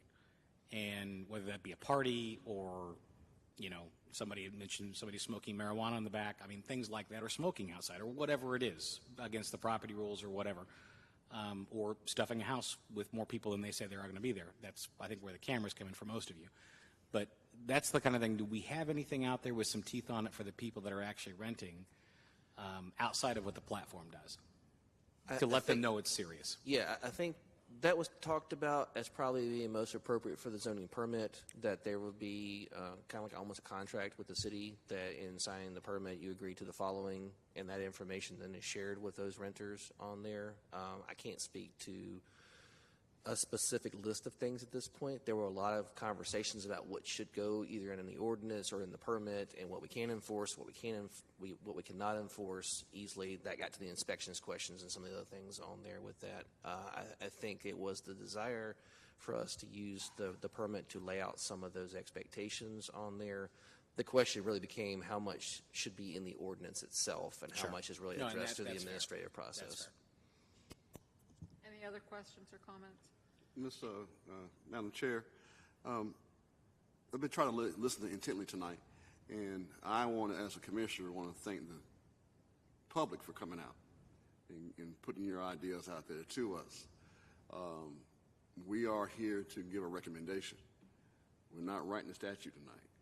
I don't want to look here and try to write a statute or write an ordinance tonight, but we are here to give a recommendation to City Council. And that's what I plan on doing, giving my point of recommendation. I heard something tonight. One of our fellow taxpayers said that Greensboro is on the way up. I believe that we're already there. We're already there with a lot of, when it comes to needing housing, needing of permanent and short-term housing. We are in a peculiar situation, but it's a good situation. It's not a dire situation. I thank the staff and the commissioners for listening and working on this for so long, that we had to deal with this now or deal with it later. But we had to deal with it sometime. And I think now we can make a recommendation. And this is it's a living opportunity. It's not just stuck in stone. We can learn from it. If we got to make tweaks to it, we can make tweaks to it. It's not something that's going to be set in stone tonight and nothing can ever come back. It's a learning experience for everybody from Greensboro. But I think we have a opportunity to set the precedent, not just for here, but going down the road. And like Commissioner Skeen said, that everybody doesn't have to go to the Board of Adjustments and get a special permit to have something done already. We can work on that now. But thanks staff, thank everybody coming out tonight, and it's about past my bedtime, so we'll shut up. Thank you, Mr. Bryson. I agree. And I think before we entertain any motion, we have to take a moment to really appreciate all the effort, work. It's like a three-dimensional puzzle that staff and council have put together for us. And whether or not there are tweaks or suggestions moving forward, I think the significant amount of work and time, the participation from the stakeholders as well as the contributors who have attended meetings, it all works together. So to me, that's a part of the process that we enjoy being a part of. With that said, I would like to entertain a motion so that we can make a recommendation to City Council on this proposed amending Chapter 30. Could I make one more comment? And Sure. I promise I'll try to be brief. I'm going to be in support of this evening, and I'm going to explain why. We need something. We need to start someplace. I think listening to folks tonight who have been very thoughtful on both sides of this, there are people that are not happy on both sides of this with these regulations. We need to start someplace. And I feel like this is a good place to start. So the point for me is, and I think about the last 4 years, it's been a wild experience for all of us between the pandemic and how we've really leaned into our homes, right? All of us. It was the only place that we could entertain anybody. I mean, it's very personal for us now. And I get that. And I'm one of those people. We moved during the pandemic. I lived for 13 years next to a rental house, right? I had somebody that drove a Harley motorcycle every night for a year at 1 o'clock in the morning into the backyard. It was not a silent thing. So I had my issues with long-term rentals, okay? We moved, right? We actually had somebody that moved in next to us, and we had the other issues where people were doing things in the house that they weren't supposed to be doing. And that was an owner, right? Neighbors are difficult regardless of whether they're short or long-term. It just is. So these situations are going to exist regardless of what we approve here tonight or otherwise. I think it's a good framework. This is happening. When I travel, when I stay, I have family up in Indianapolis, we seek out Airbnbs because they're near my sister's house. And I don't know if you have to travel. We have an infant now, and it's like a carnival, okay? I don't know if anybody had to travel with a small 7-month-old, but it's like I've got apparatuses and things that we have to stuff in the car that my wife and I never had to do before that. It's a whole ordeal and event. And for us to be able to take a dog with us, is another one of those situations. These are not things that were easily attainable to us within the framework of a normal hotel. Okay? That's why we sought that out. Recently, and several of you know, my wife went through some medical treatments and had to quarantine for a period of time and needed a whole area rental to use. And we were able to find one in this community and use that. So I'm sensitive to that too. But again, I want to make sure that we are taking out the bad actors. That's something that sitting on this commission after tonight, as long as I am for the next 12 months, 18 months, something like that, I'm here to actively work with the community in doing that and make sure that we make those recommendations as they are vetted by the community and come to us. But for right now, I'm going to support what we've got here in front of us. So is that a motion? So moved. I wanted to make a comment. Okay, I'd just like to thank everyone for coming out. I learned a lot from your conversations, so thank you. Please come again. I think this is a beginning for us. I know that there's some conditions to this that I'd like to see added, but we've gone through COVID, and the Airbnbs saved a lot of people who were afraid to go into hotels and they needed a place for their family. We've created a whole new world since COVID. So I think this is necessary. I'm going to vote in favor of it, and I second your motion. Any other comment? If not, then perhaps we're ready to vote. And since we have no member online this evening, we can vote by raising our hands. So all those in favor of the motion, please raise your hand. It appears unanimous to me.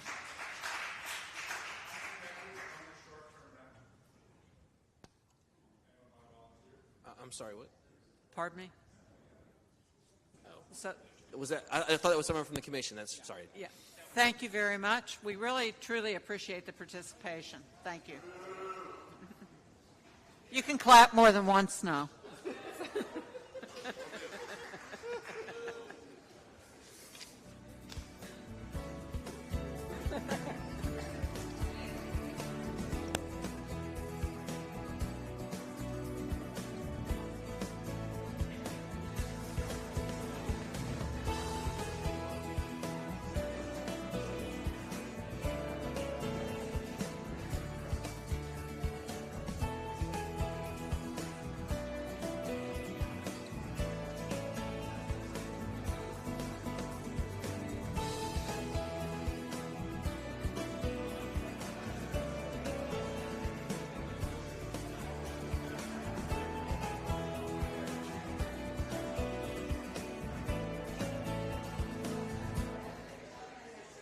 Recording stopped.